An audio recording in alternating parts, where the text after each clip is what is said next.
This conference will now be recorded. ఈరోజు October 23వ తారీఖు 2020 Narada Sutra gospel of love by Swami Venkatesananda. Seventh సూత్రం అవుతున్నది, కొంచెం లాస్ట్ పార్ట్ చదవాలి అంతే. సూత్ర నంబర్ 7 చదువుతున్నాం. ఏంటి ముందు వెళ్ళాలా కొంచెం? 1 paragraph before.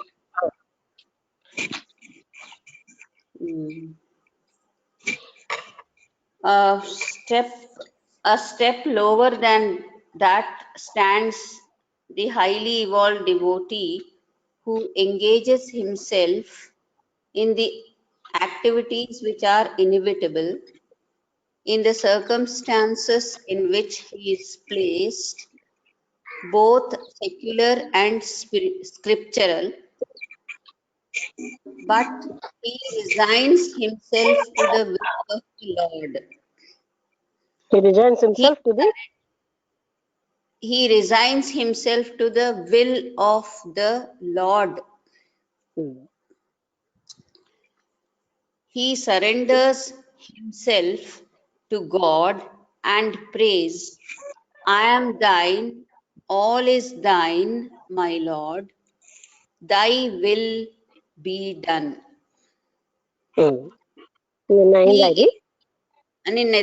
He is working but feels he is but an instrument in his hands.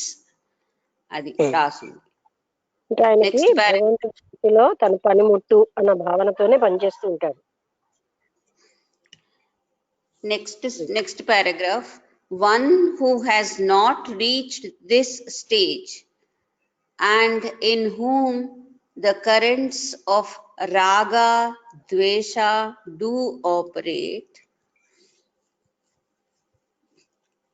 is naturally engaged in the activities of the world. రాగద్వేషాలుండి ఇలాంటి స్థితిని చెందినవాడు ఆయన ప్రాపంచికంగానే జీవిస్తూ ఉంటాడు, ప్రాపంచిక విషయాల్లోనే. He must, in order to practice self-control, that is nirodha, discriminate and sift essentials from the non-essentials. ఆయన ఆత్మనిగ్రహం పాటించాలి అంటే ఆయన ఏం చేస్తాడు, ఏది అవసరం, ఏది ముఖ్యం, ఏది ముఖ్యం కాదు అని వివేక జ్ఞానంతో దాన్ని విడదీస్తూ ఉంటాడు అన్నమాట. ఏది ఆత్మజ్ఞానానికి అవసరం, ఏది కాదు. ఎవరైతే ముక్తిని పొందలేదు అతను. And understand all the activities in the proper light and give them their proper value. ఆయన అది అర్థం చేసుకుంటాడు. అన్ని యాక్టివిటీస్ అంటే అన్ని చర్యలు నేను జ్ఞానం వెలుగులో చూసుకుని ఆయన ఆ విధంగా ప్రవర్తిస్తూ ఉంటాడు. ఎసెన్షియల్ గా ఏవై అవసరమో వాటిని చేస్తూ ఉంటాడు. Activities calculated to promote spiritual growth are given the highest priority and importance, whereas the other activities which are not neglected are performed as inevitable to the carrying on of life. అంటే ఎవరైతే ఆ స్థితిని పొందలేని సాధకుడి కోసం చెప్తున్నాడు. ఆయన ఏవైతే ఆ ముక్తికి అవసరమో అటువంటి పనులు చేస్తూ మిగతా అవి తప్పనిసరిగా తాను చేయాల్సిన పనులు అవి చేస్తూ ఉంటాడు. అంటే ఇనోవేటబుల్ అంటే మరి మిగతా పనులన్నీ తన జీవన అర్జన కోసం ఉద్యోగంలో అలాంటివన్నీ తప్పనిసరిగా చేయాల్సిన పనులు చేసుకుంటూ ఆయన ముక్తిని పొందడానికి ఏవైతే అవసరమో అలాంటి పనులు చేస్తూ ఉంటాడు. They have to exert a little in order that they tread the path of self-control and are not easily led astray. ఎందుకంటే ఏ పనులు అయితే తనని ఆత్మయజ్ఞం వైపు తీసుకెళ్తాయో అటువంటి దానికే పని చేస్తూ ఆ విధంగా తను యాస్ట్రే అంటే యువతలకి అవతలకి మనస్సును తీసుకెళ్లే పనులు చెయ్యకుండా నిరంతరం సెల్ఫ్తో అంటే ఇక్కడ తేడా ఏం చెప్తున్నారు, ఒక సామాన్య సాధకుడు, సామాన్యం అంటే ఇలాంటి లక్ష్యం ఉన్న సాధకులు ఎలా ఉంటారు, వాళ్ళు సెల్ఫ్ కంట్రోల్ ప్రాక్టీస్ చేయడం కష్టమే, కానీ వాళ్ళు ఏది అవసరము ఆత్మ సాక్షాత్కారానికి అటువంటి పనులు చేస్తూ ఇంకా తప్పనిసరి కర్మలు ఇంకా అన్నీ ఉంటాయి కదా, అవన్నీ చేస్తూ ఉంటారు. అంటే వాళ్ళు ఆత్మ నిగ్రహం పాటించడం వాళ్ళకి చాలా కష్టం. ఎందుకంటే ఎప్పుడు కూడా ఇటువంటి తిరిగి నిగ్రహం.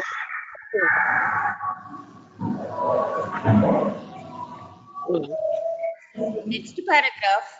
There are yet others who are still in the sway of rajas and tamas, passion and ignorance, and who have just entered the path of devotion.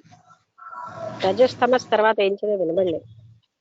Passion and ignorance అది హైఫనేటెడ్ దీంట్లో ఉన్నాయి.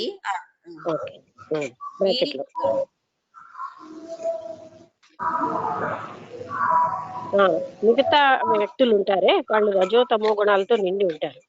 వాళ్ళు ఎన్నో రకాలైనటువంటి ఉద్వేగాలు అలాంటి వాటితోటి ఎన్నో రకాల ఫీలింగ్స్ తో ఉండి వాళ్ళు వేరే రకమైన పనులు చేసుకుంటూ ఉంటారు. అంటే ఈ భగవత్ సాక్షాత్కారానికి సంబంధించిన దానికి ప్రయారిటీ ఇవ్వకుండా జీవిస్తూ ఉంటారు. What should they do?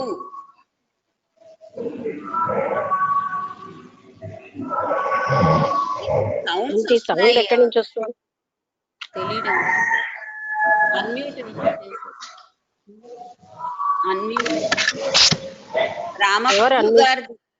రామబద్దు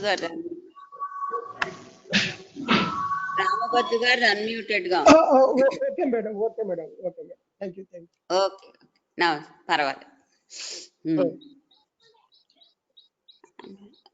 what should they do? After the performance of their activities, they should offer them to the Lord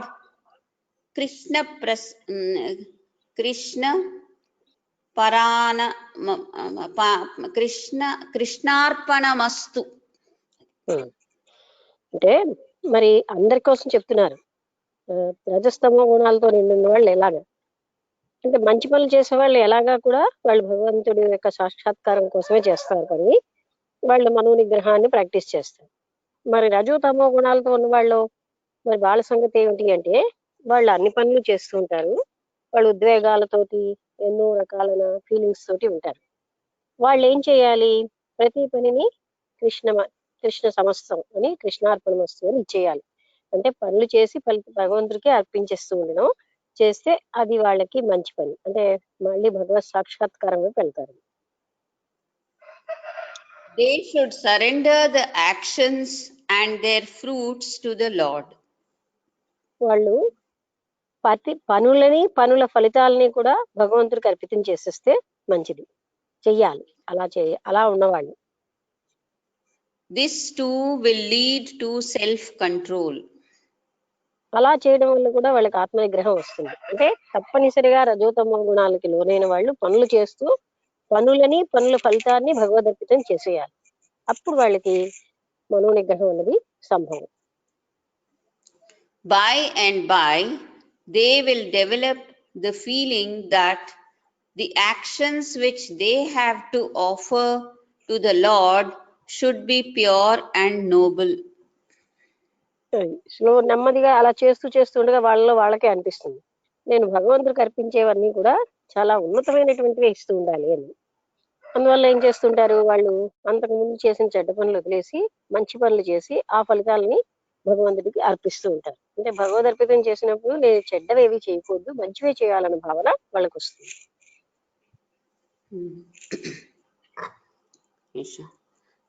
ఇది Next paragraph, Narada does not make a distinction between the business of this world, Loka Vyapara, and the business of the other world. Narada does not Make a distinction between yes అంటే నారదుడు ఈ లోక వ్యాపారాలకి భగవంతుడు అంటే ఇతర వ్యాపారాలు భగవత్పరమైన భక్తి వ్యాపారాలకి తేడా ఇది చూపించలేదు. ఇది నిజంగా అవసరం. ఎందుకంటే మనం భక్తి అంటూ ఉంటాం. మరి నిత్య జీవితంలో ఎలా జీవించాలి అనే దానికి నిత్య జీవిత యాక్టివిటీస్ కూడా భక్తి పరంగా చేయడం అనే దాన్ని, అందుకనే ఆయన ఇవి వేరు అవి వేరని డిస్టింక్షన్ ఏం పెట్టలేదు. ఈ సూత్రం తాలూకా అది మర్చిపోయిన 7 కాదు 8, నిరోధస్తు లోక వేద వ్యాపార న్యాస అని ఉంది కదా, దాని తాలూకా లాస్ట్ పార్ట్ ఎక్స్ప్లెనేషన్. అంటే లోక వేద వ్యాపారం అంటే లోకంలో ఉన్న బాధలకి నిరోధస్తు అంటే నిరోధించుకోవడం. దాని మీనింగ్ చదివా అసలు? నిన్న చదివాను. ఇది last part of that same Sutra, last వచ్చాను. ఆ తర్వాత ఇప్పుడు నెక్స్ట్ సూత్ర కొంచెం చదివిన తర్వాత, Narada does not make a distinction between the business of this world లోక వ్యాపార and the business of the other world వేద వ్యాపార. అంటే ఇతర లోకాలని ఈ లోకాన్ని ఆయన డిస్టింక్షన్ చేయలేదు, అంటే వేరుగా చెప్పలేదు. అంటే ఇక్కడ అర్థం ఏంటి? అంటే అపరమైనవి పరమైనవి అని అలాగా భేదం చూపెట్టకుండా చెప్తున్నాడు అనమాట.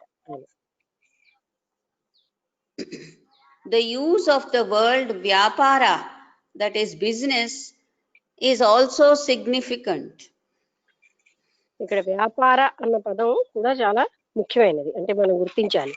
వ్యాపారం అంటే ఏంటి అంటే యాక్టివిటీస్, అంటే వ్యాపారాలు అంటాము, ప్రాపంచిక వ్యాపారాలు అంటే బిజినెస్ కాదు అక్కడ నిజంగా. It denotes selfish action performed with an eye on the return. మనం చేసే ప్రాపంచిక విషయ వ్యాపారాలన్నీ సెల్ఫిషే, అందుకని వీటిని నేను అన్న భావంతో చేస్తున్నటువంటి వ్యాపారాలు ఇవన్నీ. లోక వ్యాపార is action performed with a desire to acquire worldly objects. అంటే ప్రాపంచిక విషయ వస్తువులు పొందాలి అనే భావంతో చేసే వాటిని లోక వ్యాపారాలు, అలాంటి కోరికతో చేస్తే వాటిని లోక వ్యాపారాలు అంటారు. వేద వ్యాపార is action performed with a desire to go to heaven and enjoy heavenly pleasures. అది తేడా. వేద వ్యాపారాలు అంటే స్వర్గానికి వెళ్ళాలి అంటే పుణ్యం వస్తుంది అని అలాంటి భావాలతో చేసే యాక్టివిటీస్ అన్నిటిని వేద వ్యాపారాలు అంటున్నాం. అంటే లోకంలో ఉన్న వస్తువుల్ని పొందేవి లోక వ్యాపారాలు అయితే, స్వర్గాది లోకాలని పొందడానికి చేసే ప్రయత్నాలని వేద వ్యాపారాలు అని చెప్తున్నారు. As the Lord says, Lakshmi, నీ వాయిస్ కొంచెం దూరం నుంచి వినిపిస్తుంది.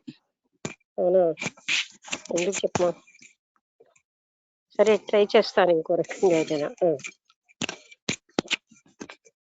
ఇప్పుడు చెప్పా. ఓకే, లోక వ్యాపారాలకి వేద వ్యాపారాలకి తేడా ఏంటంటే, లోక వ్యాపారాలు లోకంలో ఉన్న వస్తువుల్ని పొందడానికి చేసే పనులని లోక వ్యాపారాలు అంటే, ఇతర లోకాలు ఇంద్రలోకం అని స్వర్గలోకం ఏదో ఇంకా ఇతర లోకాలు ఎన్నో ఉన్నాయి కదా, ఆ లోకాలన్నీ పొందడానికి చేసే పనులని, అందుకే పుణ్యం వస్తుంది. పుణ్యం అంటే ఈ పుణ్యం అంతా ఏంటంటే అలాంటి స్వర్గాది లోకాలు పొందడానికి చేసే పనులు, వాటిని వేద వ్యాపారాలు అంటారు.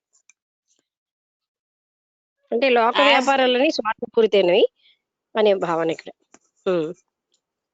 As the Lord says in the Gita, even the men of good deeds who go to heaven enjoy the pleasures of the heaven, and when the merits are exhausted, return to the mortal plane once again. కృష్ణుడు కూడా గీతలో చెప్పాడు ఈ విషయం. ఎందుకంటే ఎవరైతే పుణ్యమైన పనులు మంచి పనులు చేస్తారో వాళ్ళు స్వర్గానికి వెళ్తారు. ఎంతకాలం ఉంటారు అంటే వాళ్ళ పుణ్యం తరిగిపోయే వరకు స్వర్గంలో ఉండి మళ్ళీ తిరిగి మత్స్యలోకం అంటే భూలోకానికి వచ్చేస్తారు. అంటే ఆ స్వర్గంలో వాళ్ళ ఎంత ఉన్నదో అంతకాలం స్వర్గంలో ఉండి మళ్ళీ కిందకు వచ్చేస్తారు. He wants us to transcend the Vedas, Traigunya Vishaya Veda, Nistraigunyo Bhavarjuna. Saints and sages have exalted human birth as superior even to birth in heaven as a deva. ఇది మహాత్ములందరూ ఏం చెప్తున్నారంటే ఒక దేవతగా పుట్టిన కంటే ఒక మానవుడిగా పుట్టడం చాలా గొప్పది, మానవ జన్మే చాలా ఉత్తమమైనది అని చెప్తున్నారు. For the deva, enjoying the pleasures of the heaven does not develop dispassion or desire for liberation. అది కారణం ఏంటి? దేవతలేమో ఆ స్వర్గ సుఖాలు అనుభవించడం వల్ల వాళ్ళకేమో ఎప్పుడూ కూడా ఈ వైరాగ్యం అన్నదాన్ని వాళ్ళు అవలంబించుకోరు. వాళ్ళు ఎప్పుడు కూడా ఆ సుఖాల్లో మునిగి ఉంటూ ఉంటారు. He has to return to the earth plane and become a human being before he strives for final liberation. అది దేవతలు కూడా ముక్తి పొందాలంటే మానవ జన్మ ఎత్తాలి. మానవ జన్మ ఎత్తేకే వాళ్ళు ముక్తిని పొందుతారు. ఇది దీంతో ఈ సూత్ర అయిపోయింది. నెక్స్ట్ సూత్ర. ఇక్కడ అందరూ గమనించాల్సింది ఏంటంటే మరొక్కసారి మనకు తెలిసింది మనం ఎంత అదృష్టవంతులు. ఎందుకంటే దేవతల జన్మ కంటే మానవ జన్మ గొప్పది. దేవతలు మళ్ళీ వాళ్ళు ముక్తి పొందాలి. దేవతలకి వైరాగ్యం రావడం చాలా కష్టం. వాళ్ళు స్వర్గాది సుఖాల్లో మునిగిపోయి ఉంటారు. అయితే వాళ్ళు కూడా ముక్తి పొందాలంటే మానవ జన్మ ఏదో ఒకసారి చివరికైనా మానవ జన్మ ఎత్తి ముక్తి పొందాలి. అందుకని మనం గ్రహించాల్సింది మనం ఎంత లక్కీ, అదృష్టవంతులు. మానవ జన్మ ఎత్తాం గనక మనం ఇటువంటి తపన వచ్చింది గనక దాన్ని సార్థకత చేసుకోవాల్సింది. అంటే మన అదృష్టం మనకు మరొకసారి తెలుస్తుంది. అంటే త్రిపుర రహస్యంలో కూడా మానవ జన్మలో సులువు ఈ ముక్తి కోసం చేసే ప్రయత్నం అని చెప్తారు. దేవతలకి చాలా కష్టం అని. ఎందుకంటే మానవ జన్మలో వైరాగ్యం రావడం చాలా సులువు. వైరాగ్యం వస్తే గానీ చిత్తశుద్ధి రాదు. అది అక్కడ వైరాగ్యం రావడం కష్టం, చిత్తశుద్ధి కలగడం కష్టం. అందుకే మానవ జన్మలోనే ఇవన్నీ సులువుగా అవుతాయి. నేను ఒక క్వశ్చన్ అడిగిదా ఇక్కడ? అడుగు. అంటే ఇప్పుడు మన మానవ జన్మ ఉన్నది, మానవులు ఉన్నారు, అందులో సాధు సంతులు అందరూ ఉన్నారు. కానీ ఈ దేవతలు అనేవారు నిజంగా ఉన్నారా అని నాకు, అంటే మనం ఎప్పుడు చూడలేదు కదా, అందుకని అడుగుతున్నాను. అది అస్తిత్వం నక్షత్రాలు పెద్దగా ఉన్నాయని మనం చూడలే, వాయువు చూడలే, మనస్సును చూడలే. మనం చూడడంతో క్రైటీరియా కాదు. మనం చూసినవి కంటే చూడనివే చాలా ఉన్నాయి. మన కళ్ళకు కనబడినవి ఇంద్రియ అగోచరమైనవే చాలా ఎక్కువ ఉంది, ఇంద్రియ గోచరమైనవే చాలా తక్కువ ఉన్నాయి. అందుకని చూడలేనంత మాత్రం క్రైటీరియా కాదు. దేవతలు ఉన్నారు. అంటే అంతకు ముందు త్రిపుర రహస్యంలో చెప్పారు కదా, ఎన్నో యూనివర్సెస్ అంటే విశ్వాలు ఉద్భవిస్తుంటాయి. అందులో ఎన్నో రకాలైన జీవులు ఉంటారు. మనకంటే ఉన్నత స్థాయికి చెందిన వాళ్ళు ఉన్నారు. అలాగా కొన్నిట్లో ఓన్లీ డార్క్నెస్ ఉంటుంది, కొన్నిట్లో ఓన్లీ పర్వతాలే ఉంటాయి అంటూ అలా వర్ణించారు. అందుకని దేవతలు అన్న వాళ్ళు కూడా ఉన్నారు. అయితే దేవతలకి మనకి ఏంటంటే మానవ జన్మ అంటే చాలా దుర్లభమైంది. ముక్తి పొందాలంటే మానవ జన్మే అనే విషయం మనం గ్రహించాలి. దేవతలు ఏంటంటే కొన్ని విషయాల్లో వాళ్ళు సుపీరియర్, అయితే ముక్తి వరకు మాత్రం మానవ జన్మే. అంతేగాని దేవతలు అన్న వాళ్ళు లేరు, ఉన్నారు. అలాగే అన్ని రకాల, ఇప్పుడు మనం ఉత్తిష్టంతు భూత పిశాచాః, నేను మంచి కర్మ చేస్తున్నాను, బ్రహ్మకర్మ సమారభే అంటాం. బ్రహ్మకర్మ మొదలెట్టేను, మీరందరూ లేవండి, కొంచెం సేపు దూరంగా ఉండండి అని అడుగుతాం. ఎందుకంటే ఆ భూత పిశాచాలు కూడా మేము బ్రహ్మకర్మ ఆరంభిస్తున్నాం కనుక కొంచెం దూరంగా వెళ్ళండి. అలా అంటే అన్ని రకాలు ఉన్నాయి. అయితే అన్ని రకాలు కూడా మళ్ళీ గ్రహించాల్సింది ఓన్లీ విత్ దిస్. ఇవన్నీ ఎలా ఉన్నాయి అంటే ఆ చైతన్యంలో భాషలుతూ ఉన్నాయి కానీ అస్తిత్వం లేకుండా ఉన్నాయి. ఈ భూలోకం ఎలా ఉందో అన్ని లోకాలు అంతే, అవి భాసిల్లే లోకాలే అనే విషయం మనం గ్రహించాలి. మరి దేవతలకి లిబరేషన్ ఎందుకు ఉండాలి అని అనుకోరు? అది వాళ్ళకి వాళ్ళు బుద్ధి లేదా, విచారణ లేదా, ఏమిటి కారణం? చెప్పారు కదా ఇందాక, నువ్వు వినలేదా? దేవతలకి స్వర్గ సుఖాలు ఎక్కువ, ఇప్పుడు కూడా మోహాన్ని ఎక్కువ చేస్తున్నాయి. ఆ స్వర్గ సుఖాల్లో వాళ్ళ వైరాగ్యం అంత సులువు కాదు. మానవులకు ఉన్న అవకాశం ఏంటి? ఇక్కడున్న దుఃఖాలు, సుఖంతో పాటు దుఃఖం ఉంది. దుఃఖం మనం ఏమో చెడ్డగా అనుకుంటాం, కానీ దుఃఖానికి ఎన్నో లాభాలు ఉన్నాయి. అసలు దుఃఖ కాలంలోనే మనిషి ఉన్నత స్థాయికి వెళ్తాడు, చాలా టాలెంట్స్ అన్ని నేర్చుకుంటాడు, మనసు అణిగి మణిగి ఉంటుంది, భగవంతుడిని సులువుగా స్మరించగలం. దుఃఖాలకి ఎంత అడ్వాంటేజ్ ఉందో మనకు తెలియట్లేదు. అందుకే ఆ స్థితి అక్కడ లేదు. ఇక్కడ మనకి వైరాగ్యం సులువుగా వస్తుంది, అక్కడ వాళ్ళకి వైరాగ్యం రావడం కష్టం. అందుకే మానవ ఇక్కడ సాధనలు కూడా సులువు అయిపోతాయి. ముక్తికి చేసే సాధనలు దేవలోకంలో గాని బ్రహ్మలోకంలో గాని అసలు అక్కడ దేవలోకంలో చేయరు, బ్రహ్మలోకం ఒక్క దాంట్లోనే చేస్తారట. బ్రహ్మ పర్యంతము అందరూ కూడా చేస్తారు. అందరికీ అక్కడ కష్టమే, వాళ్ళకి, దేవతలకి, ఋషులకి, మునులకి, బ్రహ్మకి అక్కడ సాధన చేయడం చాలా కష్టం. ఇక్కడ సాధన చాలా సులువు అని త్రిపుర రహస్యంలో చెప్పబడింది. అందుకని భూలోకంలో సాధన చాలా సులువు. నిజంగా మనం వీటికి లోన్ అవ్వకుండా చూసుకుంటే మన జీవితం ఎంతో అద్భుతంగా ఉంది, ఎన్నో రసాలతో ఉంది మన జీవితం. దాన్ని మనం ఎంజాయ్ చేస్తే ఎన్ని రసాలు మన లైఫ్ లో ఉన్నాయి. దాన్ని మనం తటస్థ భావంతో చూస్తూ ఉంటే ఒక ఎంజాయ్మెంటే లైఫ్ అనేది. వాటికి మునిగిపోయి కోరికలతో ఇది ఉండకూడదు, ఇది కావాలి, చాయిస్ లెస్ గా ఉంటే life is very happy, life is a joy అంటాం. అది మానవ జన్మలో ఉన్న మధురత్వం. అది మనం అటాచ్మెంట్స్ పెట్టుకోవడం వల్లే అది కోల్పోతున్నాం.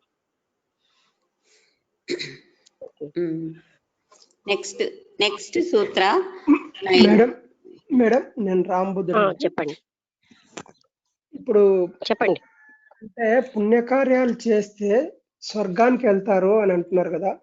మనము ఈ స్వర్గానికి కానీ అట్లా లోకానికి కానీ వెళ్తాం అంటున్నారు కదా.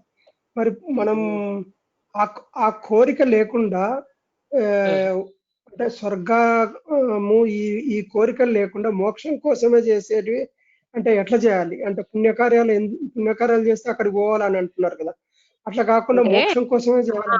మోక్షం కోసము కాదు, పుణ్యం కోసము కాదు, నిష్కామ కర్మలు చేస్తే. అందుకే గీతలో కృష్ణుడు కూడా మనకిచ్చాడు. ఇందాకలు కూడా చెప్పారు కదా, వైరాగ్యానికి అంటే మామూలు రజోతమో గుణాల్లో ఉన్న వ్యక్తులు ఏం చేయాలి? కర్మల్ని భగవంతుడికి అర్పితం చేసేసి, భగవదర్పితం చేసేస్తే ప్రతి కర్మని, ఏ కర్మ చేసినా కర్మని, కర్మ ఫలాన్ని భగవదర్పితం చేసేస్తాం అనుకోండి. అంటే మనం ఫర్ ఎగ్జాంపుల్ భగవంతుడి పేరు కృష్ణుడు అనుకోండి, కృష్ణ సమస్తం, కృష్ణ సమస్తం, ఇది నీకేనయా, ఇది నీకేనయా, ఇది నీకేనయా అని పైకి అనడం కాదు, అంతర్గతంగా ఆఫర్ చేసేసాం అనుకోండి, మనం ఎంత ఆనందంగా ఉంటాం. ఎందుకంటే మనం కూడా భూలోక జీవితంలో కూడా ఫెదర్ లాగా జీవించగలం. ప్రతి కర్మని ఆయనకు ఆఫర్ చేసేస్తూ ఉంటే, చేస్తూ ఉంటే అయ్యో మంచివి చేస్తే మంచిది అనే ఒక విజ్ఞానం, వివేకం వస్తుంది. అప్పుడు చెడ్డ కర్మలు కూడా చేయడం మానేస్తారు. అలాగ ప్రతి కర్మని ఆఫర్ చేసేయడం వల్ల మనకి చదువుతున్నాం కదా, ఎన్నో వేలాది నిష్కామ కర్మలు చేయబట్టే సుమతి మహారాణికి శ్రీపాద వల్లభులు జన్మించారు. అంటే నిష్కామ కర్మలు ఏం ఫలితాన్ని ఇస్తాయి అన్నది ఊహకు అతీతం, ఉన్నతమైనటువంటి ఫలితాలను ఇస్తాయి. అంటే ఈ నిష్కామ కర్మకే మనకేమో ఇలాంటి మోక్ష ఇచ్చ కూడా వస్తూ ఉంటుంది. కామ్య కర్మల వల్ల రాదు. పుణ్యం కోసం కాదు, మోక్షం కోసం కూడా ఆశించకుండా చేయడమే మంచిది. ప్రతి కర్మని పరమాత్ముడిగా అర్పించేయడమే, కృష్ణార్పణమస్తు అని అలాగ అర్పించే. జీవితంలో జరిగే ఏ సంఘటనను కూడా ప్రతి ఒక్కటి భగవంతుని ద్వారా వస్తుందని చెప్పేసి ఆయనకు అర్పించడం చేయాలి అంతే. భగవంతుడి ద్వారా వచ్చిందని కాదు, మన కర్మ ఫలితం వల్ల వస్తుంది.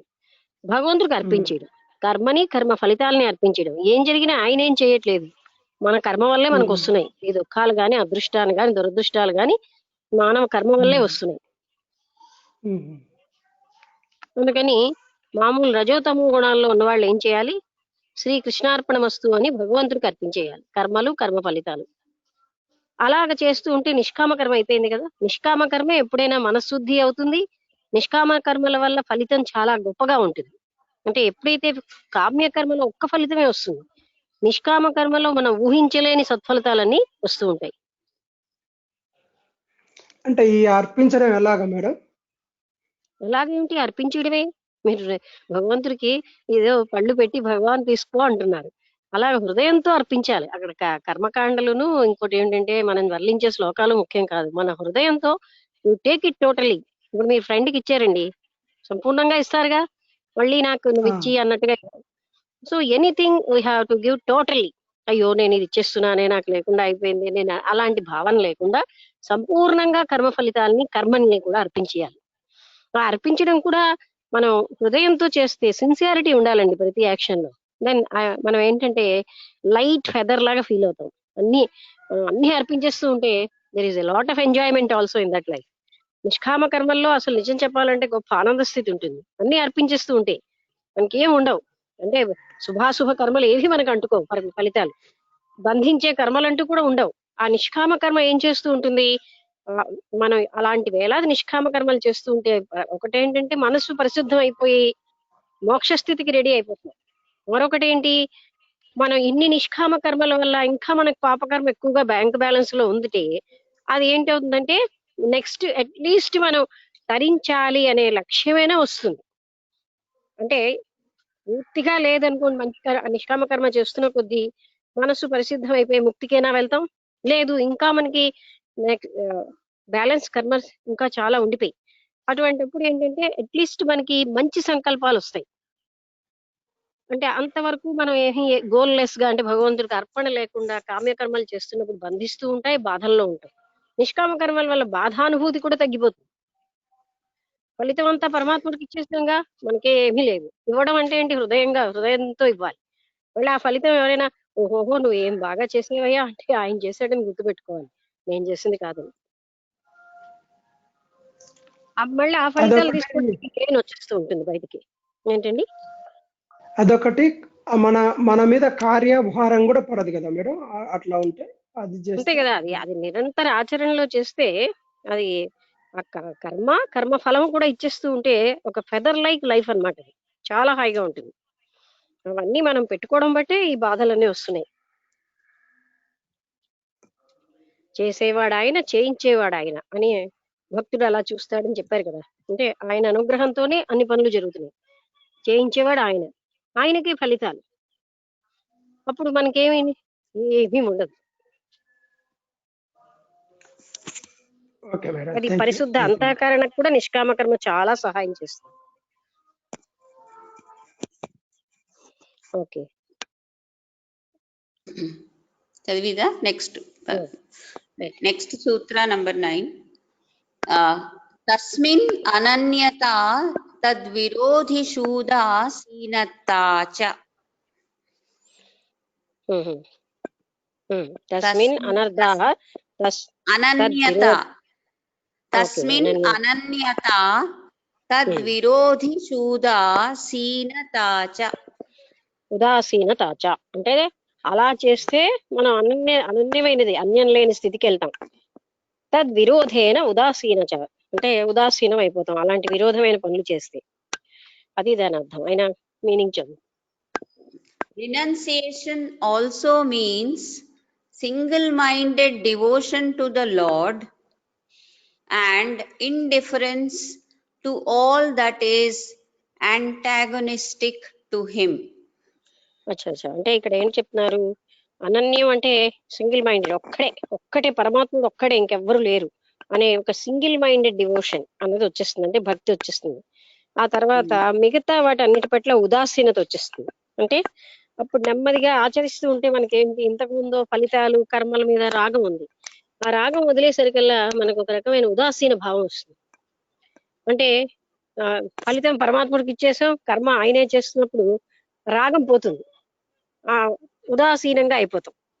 అంటే అప్పుడు ఏంటి, దేని మీద మనకు బంధం ఎక్కువగా, అంటే అనురాగము లేదు, ఆ కర్మ ఫలితం మీద కాంక్ష ఉండదు, కర్మల మీద కాంక్ష లేదు. అందుకని ఉదాసీనం అంటే ఇండిఫరెంట్ గా అయిపోతాం. అదే రాసింది. అనన్య భక్తి, one pointed devotion alone can help us get established in self control. ఈ అనన్య భక్తి వల్లే మనం ఆత్మనిగ్రహం అన్నది చాలా సులువుగా సంపాదిస్తాం. అంటే అనన్యము అంటే అన్యము లేనిది, అంటే మరొకటేమీ లేకుండా కేవలంగా పరమాత్ముడే అనే భావంతో మనం భక్తి భావంతో చేస్తూ ఉంటే మనకి సులువుగా ఇంద్రియ నిగ్రహం కూడా వేగంగా వచ్చేస్తుంది. ఇవన్నీ ప్రాక్టీస్ లో జరుగుతాయి. అంటే ఎంతో మనం ఇంద్రియ నిగ్రహం వచ్చేయడం, ఉదాసీనత రావడం, ఆ తర్వాత తప్పు పనులు చేయాలని ఇష్టం ఉండకపోవడం, తర్వాత ఒక రకమైన ఆనంద స్థితిలోనే ఉంటాడనమాట. నిష్కామ కర్మయోగి ఎప్పుడు హ్యాపీగా ఉంటాడు. తర్వాత సరెండర్, అన్ని ఆయనకే అంటే నిరంతరం ఆయన్ని, అంటే మనం ఏ పని చేస్తున్నా ఫలితం ఆయనదే, పని ఆయనదే, అలా మనం చేస్తుంటే నిరంతరం ఆయన స్పృహ ఉంటుంది, పరమాత్మ స్పృహలో ఉంటాం. అది అనన్య భక్తిలో ఉన్న లాభం. దానివల్ల ఏంటవుతుంది, మనకు సెల్ఫ్ కంట్రోల్ ఈజీ అయిపోతుంది. ఆత్మ నిగ్రహం అన్నది చాలా సులువు. We should want God and God alone. Then only కేవలం భగవంతుడినే కోరుకుంటాం, ఇంకేది కోరుకో. అది అనన్య, ఇంకేది కోరుకో. Then only will the mind be weaned away from the objects. అప్పుడు మాత్రమే మనస్సు ఈ ప్రాపంచిక విషయాల నుంచి పైకి తొలగించబడుతుంది, లాగేయబడుతుంది అనమాట. Next paragraph. In the Bhagavad Gita, the Lord gives us some practical spiritual exercises for the cultivation of Ananya Bhakti. భగవద్గీతలో కృష్ణుడు మనకు కొన్ని అద్భుతమైనటువంటి ఆధ్యాత్మికంగా ఏ సాధనలు చేయాలి ఈ అనన్య భక్తి కోసం అని ఆయన కొన్ని ఇచ్చారు. It is also in the dual form, DUAL, dual form, comma, of ascent of the sadhaka and descent of divinity. అదే అంటే ఒక సాధకుడు ఉన్నత స్థాయికి వెళ్ళడానికి కానీ అది కింద పడిపోవడానికి కానీ పనికొచ్చేవన్నీ అంటే ఆ కర్మల కోసం చెప్పారు. ఏ ఏ కర్మలు చేస్తే ఉన్నత స్థాయికి వెళ్తాం. Next paragraph. The former is dealt with in chapter 10 of the Gita, the Vibhuti Yoga Adhyaya. 10వ అధ్యాయం విభూతి యోగంలో ఈ మొట్టమొదటి స్వామి కోసం చెప్పారు. ఏమిటా మొదటిది రెండోది అంటే, మొదటిది కేవలంగా ఉన్నత స్థాయి పరమాత్ముడి కోసం వెళ్ళే ఉన్నత స్థాయి కర్మలు ఏంటి అనేది విభూతి యోగంలో మనకు తెలియజేయబడ్డాయి. In order to enable us to live immersed in God consciousness, the Lord describes all the good things that we see around us as his manifestations. విభూతి యోగంలో చెప్పింది ఏంటి, ఫలానా వస్తువుల్లో ఇది నేనయ్యి ఉన్నాను, ఫలానా వస్తువుల్లో ఇది నేనయ్యి ఉన్నాను అని చెప్పడం వల్ల మనం ఏంటంటే ఆయనని మన నిత్య కర్మల్లో కూడా ఇది భగవంతుడిదే అనే భావంతో చేస్తూ ఉంటాం అనమాట. విభూతి యోగం అంతా కూడా పర్వతాల్లో ఫలానా పర్వతాన్ని, నెలల్లో ఈ మాసాన్ని అలాగా మనకి చెప్పారు కదా. అందువల్ల ఏంటి, అప్పుడు మనకి ఒక రకమైనది ఏ పని చేస్తున్నా భగవంతుడి పనే అనే భావం మరికొంచెం పెరగడానికి పనిచేస్తోంది. He extends this to include the evil doer also. అది అంటే చెడు పనులు చేసే వాళ్ళ విషయంలో కూడా చెప్పాడు ఆయన. అంటే వాళ్ళు దైవత్వం నుంచి కిందకి దిగిపోతారు. God is the substratum of all existence. భగవంతుడే అన్ని మొత్తం ఈ సృష్టి అంతటికి ఆధారంగా ఉన్నాడు. అంటే ఇప్పుడు మనం చిత్ శక్తిని ఎలాగో భగవంతుడిని అలాగే ఇక్కడ తీసుకోవాలి. Then he says, ఒక కొటేషన్ ఉన్నది, యద్ యద్ విభూతిమత్ సత్వం శ్రీ మధుర్జితమేవ తత్ తదేవ వాగచ్చా త్వం మామ తేజోంస సంభవం. అది అంటే అది మీనింగ్ ఉందా లేదా? ఉన్నది. The sattvic people, the wealthy people, and even the ones who are endowed with strength of mind, body, or the will, are to be looked upon as his manifestation. అది అంటే సత్వగుణ సంపన్నులు, ఆ తర్వాత భగవంతరమైనటువంటి భక్తుల్ని మనం పరమాత్ముడి యొక్క అంశాలుగానే ఆయన ఆయన వాళ్ళ రూపంలో ఉన్నాడు అన్నట్టుగా చూడాలి. మేనిఫెస్టేషన్ అంటే Step వాళ్ళ by రూపంలో step, పరమాత్ముడే ప్రకటితం అవుతున్నాడు అన్న భావంతో చూడాలి. Step by step we are led to feel that he and he alone pervades all.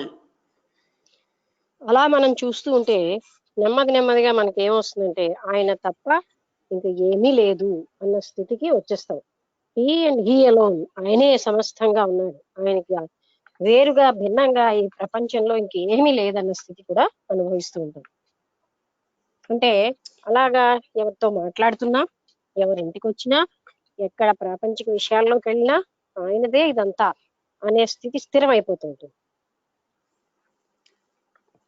Seeing him in all is to feel his presence always and in all things. This is ananya bhakti.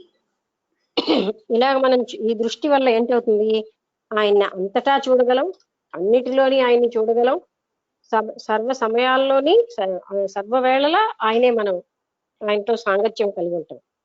దీన్నే అనన్య భక్తి అంటారు. అంటే ఎంత సులువైందంటే ఈ ఉపాయం, మనం ఏ పని చేస్తున్నా, మాట్లాడుతున్నా, తాగుతున్నా, తింటున్నా, కేవలంగా ఇది ఆయనే అని ఆ ఫలితాన్ని ఆయనకి అర్పించేస్తున్నాం. అలాంటి ఆ ఫలితం అర్పించేస్తూ ఉంటే కర్మ ఏది కూడా మనకి కర్మల పట్ల ఆసక్తి అంటే అనురక్తి, ఇవే బాగుంది కర్మలు, ఇవి బాగులేని కర్మలు, అది పోతుంది. ఆ తర్వాత అది ఇక్కడ చెప్పలేని విషయం ఏంటంటే, అలా చేయడం వల్ల భక్తుడు గొప్ప ఆనంద స్థితిలో ఉంటాడు. సర్వము పరమాత్ముడే అనే భావనలో చూస్తే, అంటే లోపల ప్రేమ అనేది మాత్రం ఉంటుంది కదా, అందుకని భగవంతుడినే తను ప్రేమిస్తున్నాడు కనుక అంతటా భగవంతుడే అనే భావనలో చూడడం వల్ల అది ఆయనకి అనన్య భక్తి వచ్చేస్తుంది. అంటే ఏ పని చేసినా పరమాత్ముడే, అందుకని వాళ్ళు వేరే కూర్చుని పూజలు చేయక్కర్లే, ఏ పనైనా భగవత్ పూజే, ఆయనకి మించింది లేదు. ఒక రకంగా ఇప్పుడు ఫర్ ఎగ్జాంపుల్ మనం ఏదో నేచర్ చూస్తున్నాం, నేచర్ క్రియేషన్ ఆఫ్ గాడ్, ఆయనదే ఇదంతా, ఆయన వైభవమే అని చూస్తాం. ఏమైనా ఆయనకు అతీతంగా లేదు కదా. ఈశావాస్యం ఇదం సర్వం అనే వాక్యం ఏం చెప్తుంది, ఇదంతా ఆయన స్వరూపమే, ఆయనే అయ్యి ఉన్నాడు. ఇదం సర్వం, ఇదంతా కూడా ఈశ్వరుడు అంటే ఆ పరమాత్ముడి యొక్క నిలయమే.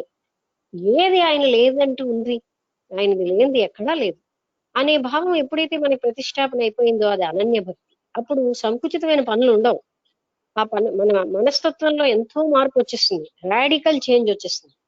అప్పుడు వ్యక్తి పరభావం, నా వాళ్ళు అనేది, అసూయ, ద్వేషాలు ఇవన్నీ కూడా అంతరించిపోతాయి.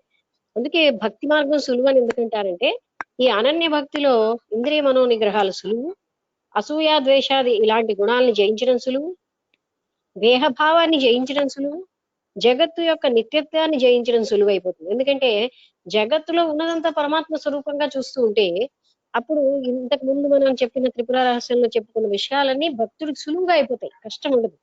అందుకే భక్తి మార్గం సులువు అంటారు. ప్రేమ అన్నది ఉంటే భగవంతుడి పట్ల, ఆ ప్రేమతోటి ఆయన కోసం సర్వస్వం చేస్తూ ఉంటాం. ఏదైనా ఆయన స్వరూపమే అని చూసేటప్పుడు ఎంత సులువైపోతుందో ఆ మార్గం. అంటే ఇంద్రియ మనోనిగ్రహాలు సులువు, ప్రపంచం యొక్క అసత్య భావన సులువైపోతుంది, తాను లేను అన్న భావనకు వచ్చేస్తాడు. ఇవన్నీ చాలా సులువుగా జరిగిపోతాయి అన్నమాట భక్తుడికి. సాధనలన్నీ ఆ ప్రేమతో జరుగుతాయి, ఆనందంతో జరుగుతాయి. ఎందుకంటే భగవంతుడి మీద ప్రేమతో ఆయన ఆనందంతో ఉంటాడు. అందువల్ల ఏంటంటే ఆనంద స్థితిలోనే సాధనలన్నీ జరిగిపోతాయి భక్తుడికి.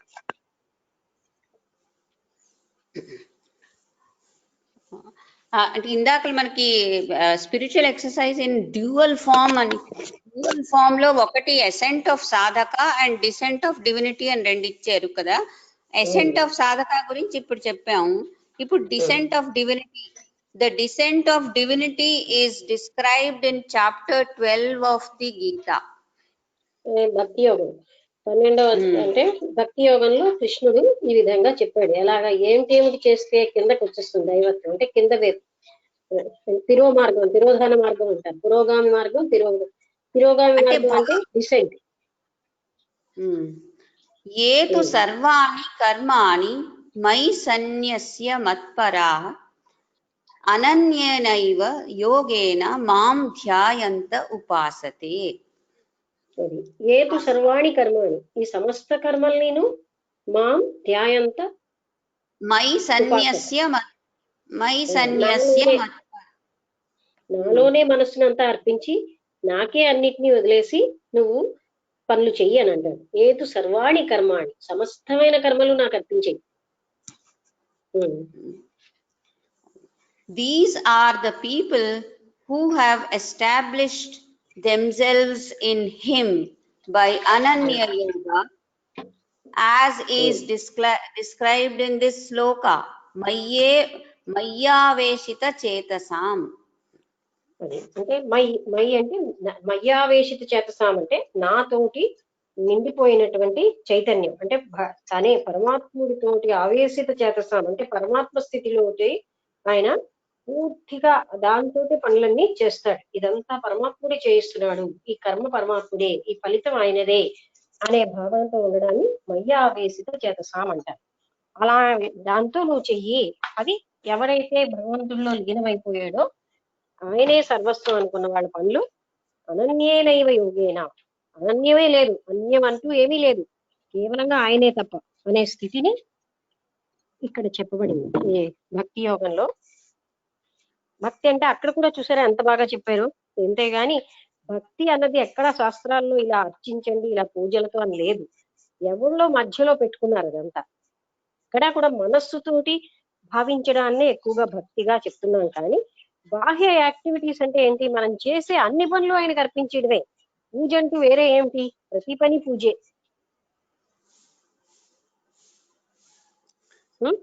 అది భక్తి యోగంలో చెప్పారు.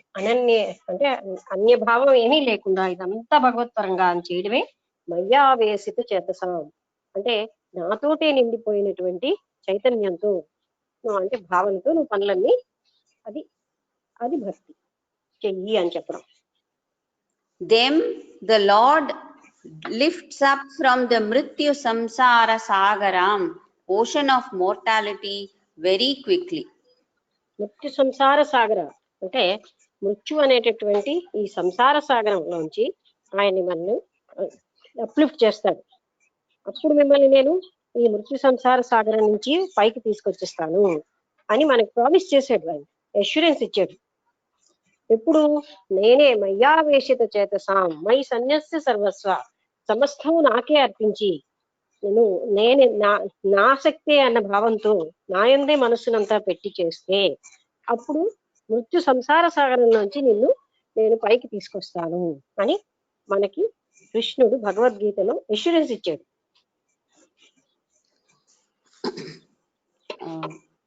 Therefore the Lord says, Mayyeva mana adhatsva mayi buddhim niveshaya nivasishyasi mayyeva atha urdhvam na samsayah. అత ఊర్ధ్వం నా సంశయ, నాలోనే మనస్సు నుంచి నాకే సమస్త పనులు అర్పించి నా చేతస అంటే నేనే సమస్తం చేస్తున్నానన్న భావంతో నువ్వు ఉన్నప్పుడు నీకు అత ఊర్ధ్వం నిన్ను ఉన్నత స్థాయికి తీసుకొస్తాను. నా సంశయ, డౌట్ ఏం అక్కర్లే, దానికి సంశయం పడకండి. అంటే undoubtedly I bring you upwards, నేను ఉన్నత స్థాయికి తీసుకొస్తాను అని మనకి ఆయన అష్యూరెన్స్ ఇచ్చారు ఈ భక్తి యోగంలో.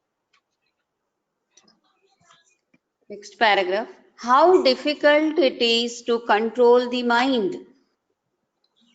అది కంట్రోల్ చేయడం అనేది ఎంత కష్టం. We do not really perform any actions of our own volition. Really perform any actions of our own volition.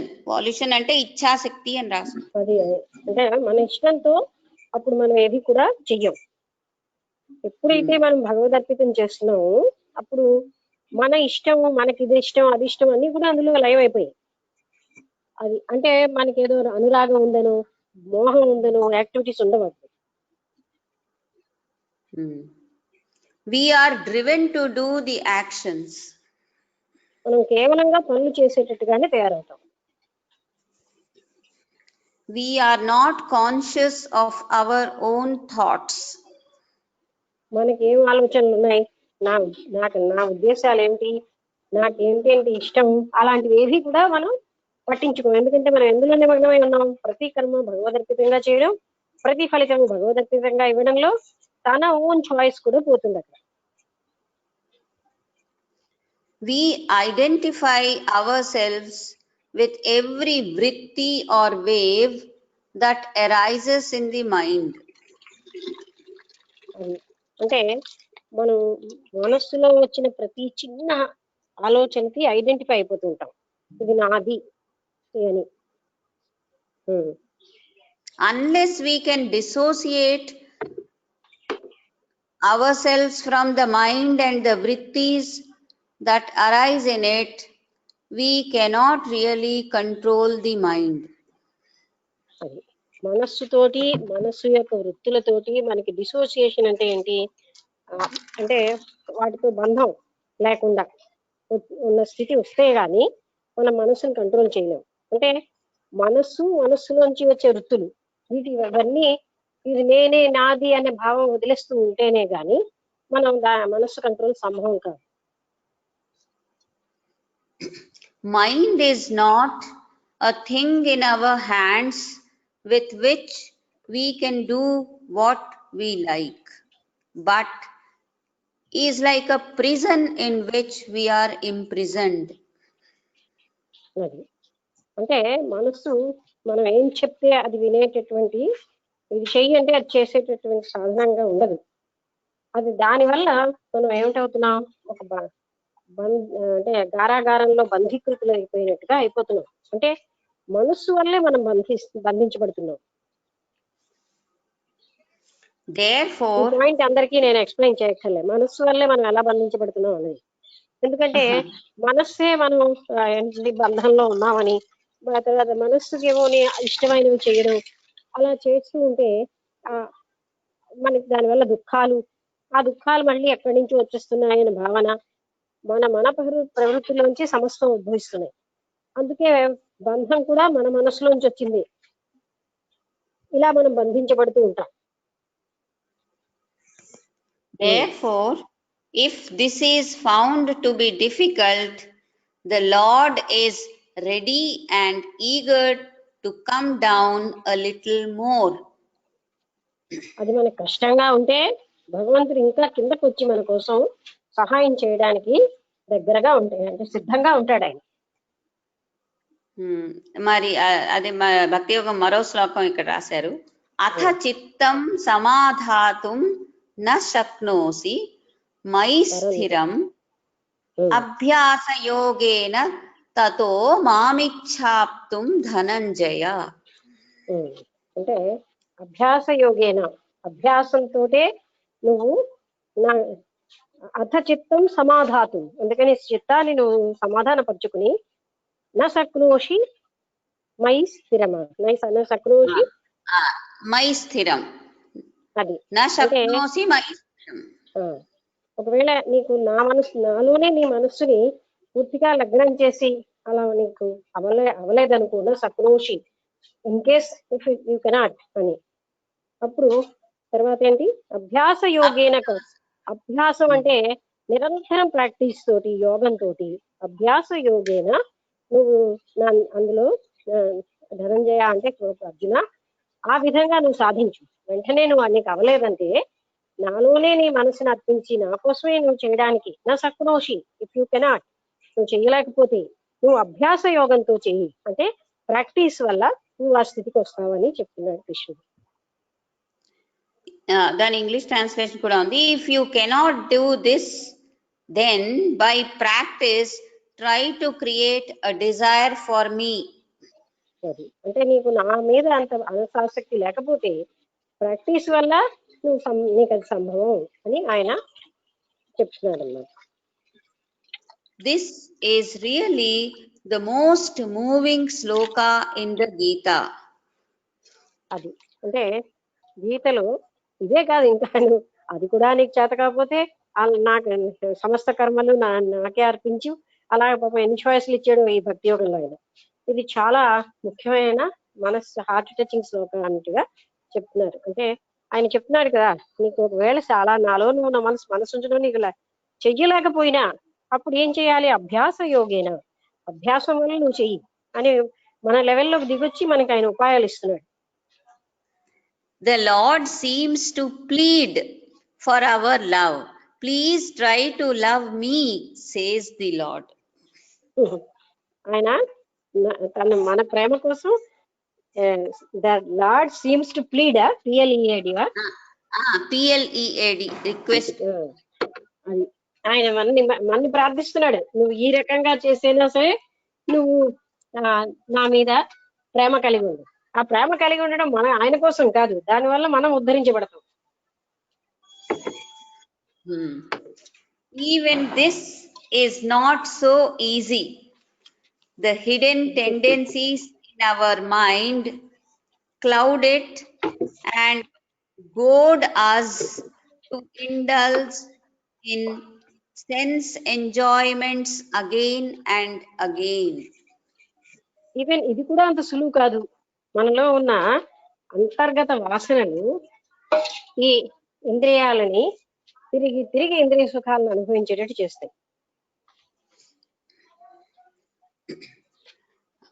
They do not permit a good thought to enter the mind. అవి అంటే ఇవి ఏం చేస్తాయి? ఒక మంచి ఆలోచన మనసులోకి రాకుండా చేస్తాయి. They do not allow the sapling of devotion to grow in our heart. అవి ఏం చేస్తాయంటే మనలో ఏమాత్రం అంటే భక్తి అన్న మొలక పెరిగేటట్టు చెయ్యవు. They do not. The Lord comes still further down. మరో శ్లోకం. అభ్యాసే అసక్తి అంటే నీకు అభ్యాసం కూడా నీకు చేత కాకపోతే పాపం ఆయన ఇంకా కిందకు వచ్చి చెప్తాడు, నువ్వు ఈ పని నీ కర్మలన్నీ నాకు అర్పించి. అంటే నువ్వు ఫస్ట్ ఏం చెప్పాడు? నీ మనస్సు నాలో పెట్టన్నాడు.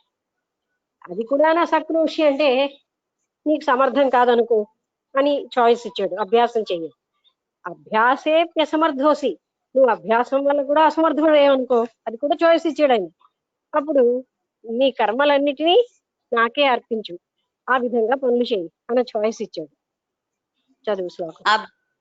అభ్యాసేప్య సమర్థోసి మత్కర్మ పరమో భవ మదర్థమపి కర్మాణి కుర్వన్ సిద్ధిం అవాప్స్యసి. మత్కర్మ అంటే నా కర్మలు, నా కోసమే కర్మలని చేయి, సమస్త కర్మల్ని నాకే అర్పించి. అంటే ఇందాకలా చెప్పిందే కృష్ణుడు గీతలో కూడా చెప్పాడని చెప్తున్నాడు. ఆయన ఎన్ని చాయిస్లు ఇచ్చాడో, ఎంత కిందకి దిగాడో. నువ్వు నాలోనే మనస్సును పెట్టి నా కోసమే పనులన్నీ చెయ్యి మొదటిది. అది కూడా నీ వల్ల కాలేదనుకో, అభ్యాసం చెయ్యి అన్నాడు. అభ్యాసానికి కూడా నువ్వు అసమర్థుడు వేయమనుకో, అభ్యాసే అసమర్థోసి, అభ్యాసానికి కూడా నువ్వు అసమర్థుడు వేయవంటే అప్పుడు మత్కర్మ, నువ్వు సమస్తము నాకనే కర్మలన్నిటినీ నాకు అర్పించి నా కోసమే చేయి అని ఇంకొక ఉపాయం చెప్పాడు. అది కూడా నీకు అసంభవం అయితే అలాగే పాపం ఎన్ని ఉపాయాలు చెప్పాడు ఆయన. ఈ శ్లోకం తాలూకా మీనింగ్ రాసింది. If you cannot do even this, then do all your actions for my sake. Even thus will you attain perfection. అభ్యాసం కూడా చేయలేకపోయావనుకో, అది కూడా నీకు కష్టంగా ఉంటే నీ ప్రతి పనిని నాకు అర్పించే, నా కోసమే నువ్వు అన్ని పనులు చేయి అని ఇంకో చాయిస్. మత్కర్మ పరమోభవ అంటే నా కర్మలే చెయ్యి. Next paragraph. If you are under the sway of rajas and tamas and must therefore be constantly engaged in activity, then feel that you are doing all your actions for my sake. Feel that you are doing my work. అంటే నువ్వు రజస్తమో గుణాలని జయించలేక పనులు చేస్తుంటే నువ్వు ఇలాగ మనసులో భావించి ఏంటంటే నువ్వు చేసే పనులన్నీ నా కోసమే చేస్తున్నావు, నువ్వు చేసే పనుల ఫలితాలన్నీ నాకే అని ఇచ్చేయి. Even this will lead to frequent God thought and will eventually remove the evil samskaras, mental habits. ఇలాగ చేసినా సరే కేవలంగా భగవంతుపరమైన ఆలోచనలకు వెళ్ళి మనలో ఉన్న చెడ్డ సంస్కారాలని పోతాయి. అంటే మత్కర్మ పరమోభవ అన్నాడు. అంటే నా కర్మలోనే సమస్తం అనుకుని నువ్వు చెయ్యి. అలా చేయడం వల్ల ఏంటి, ఇదంతా భగవంతుడి కర్మ అన్న భావంతో నువ్వు ఏ సత్వ రజస్తమో గుణాల్లో ఏ పని చేస్తున్నా ఆ పనులన్నీ ఫలితాలు నా కోసమే నువ్వు చేస్తున్నావు అనే భావంతో చేయి, అవన్నీ నాకే అర్పించేయి. అప్పుడు అలాంటి భావంతో చేస్తూ ఉంటే ఏంటవుతుంది, ఈవిల్ థాట్స్ కూడా రావడం మానేస్తాయి. And fill the mind with sattva. అప్పుడు మనసు అంతా సత్వంతో నిండిపోతుంది కూడా. ఈవిల్ థాట్స్ లేకపోతే సత్వగుణమే ఉంటుంది.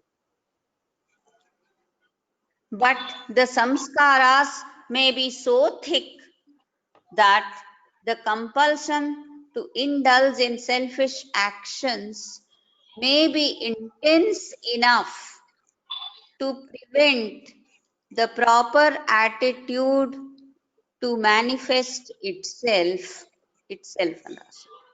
అంటే మనకి సంస్కారాలు చాలా దట్టంగా ఉన్నాయనుకోండి, అంటే చెడు సంస్కారాలు. అప్పుడు అలాంటప్పుడు కూడా ఆ పనులు చేసినా అది భగవదర్పితంగానే నా కోసమే నువ్వు చేస్తున్నావు అన్న భావంతో చెయ్యి అని చెప్తున్నాడు. దెన్ ఇంకొక శ్లోకం, భక్తి యోగం తాలూకు మరొక శ్లోకం ఉంది.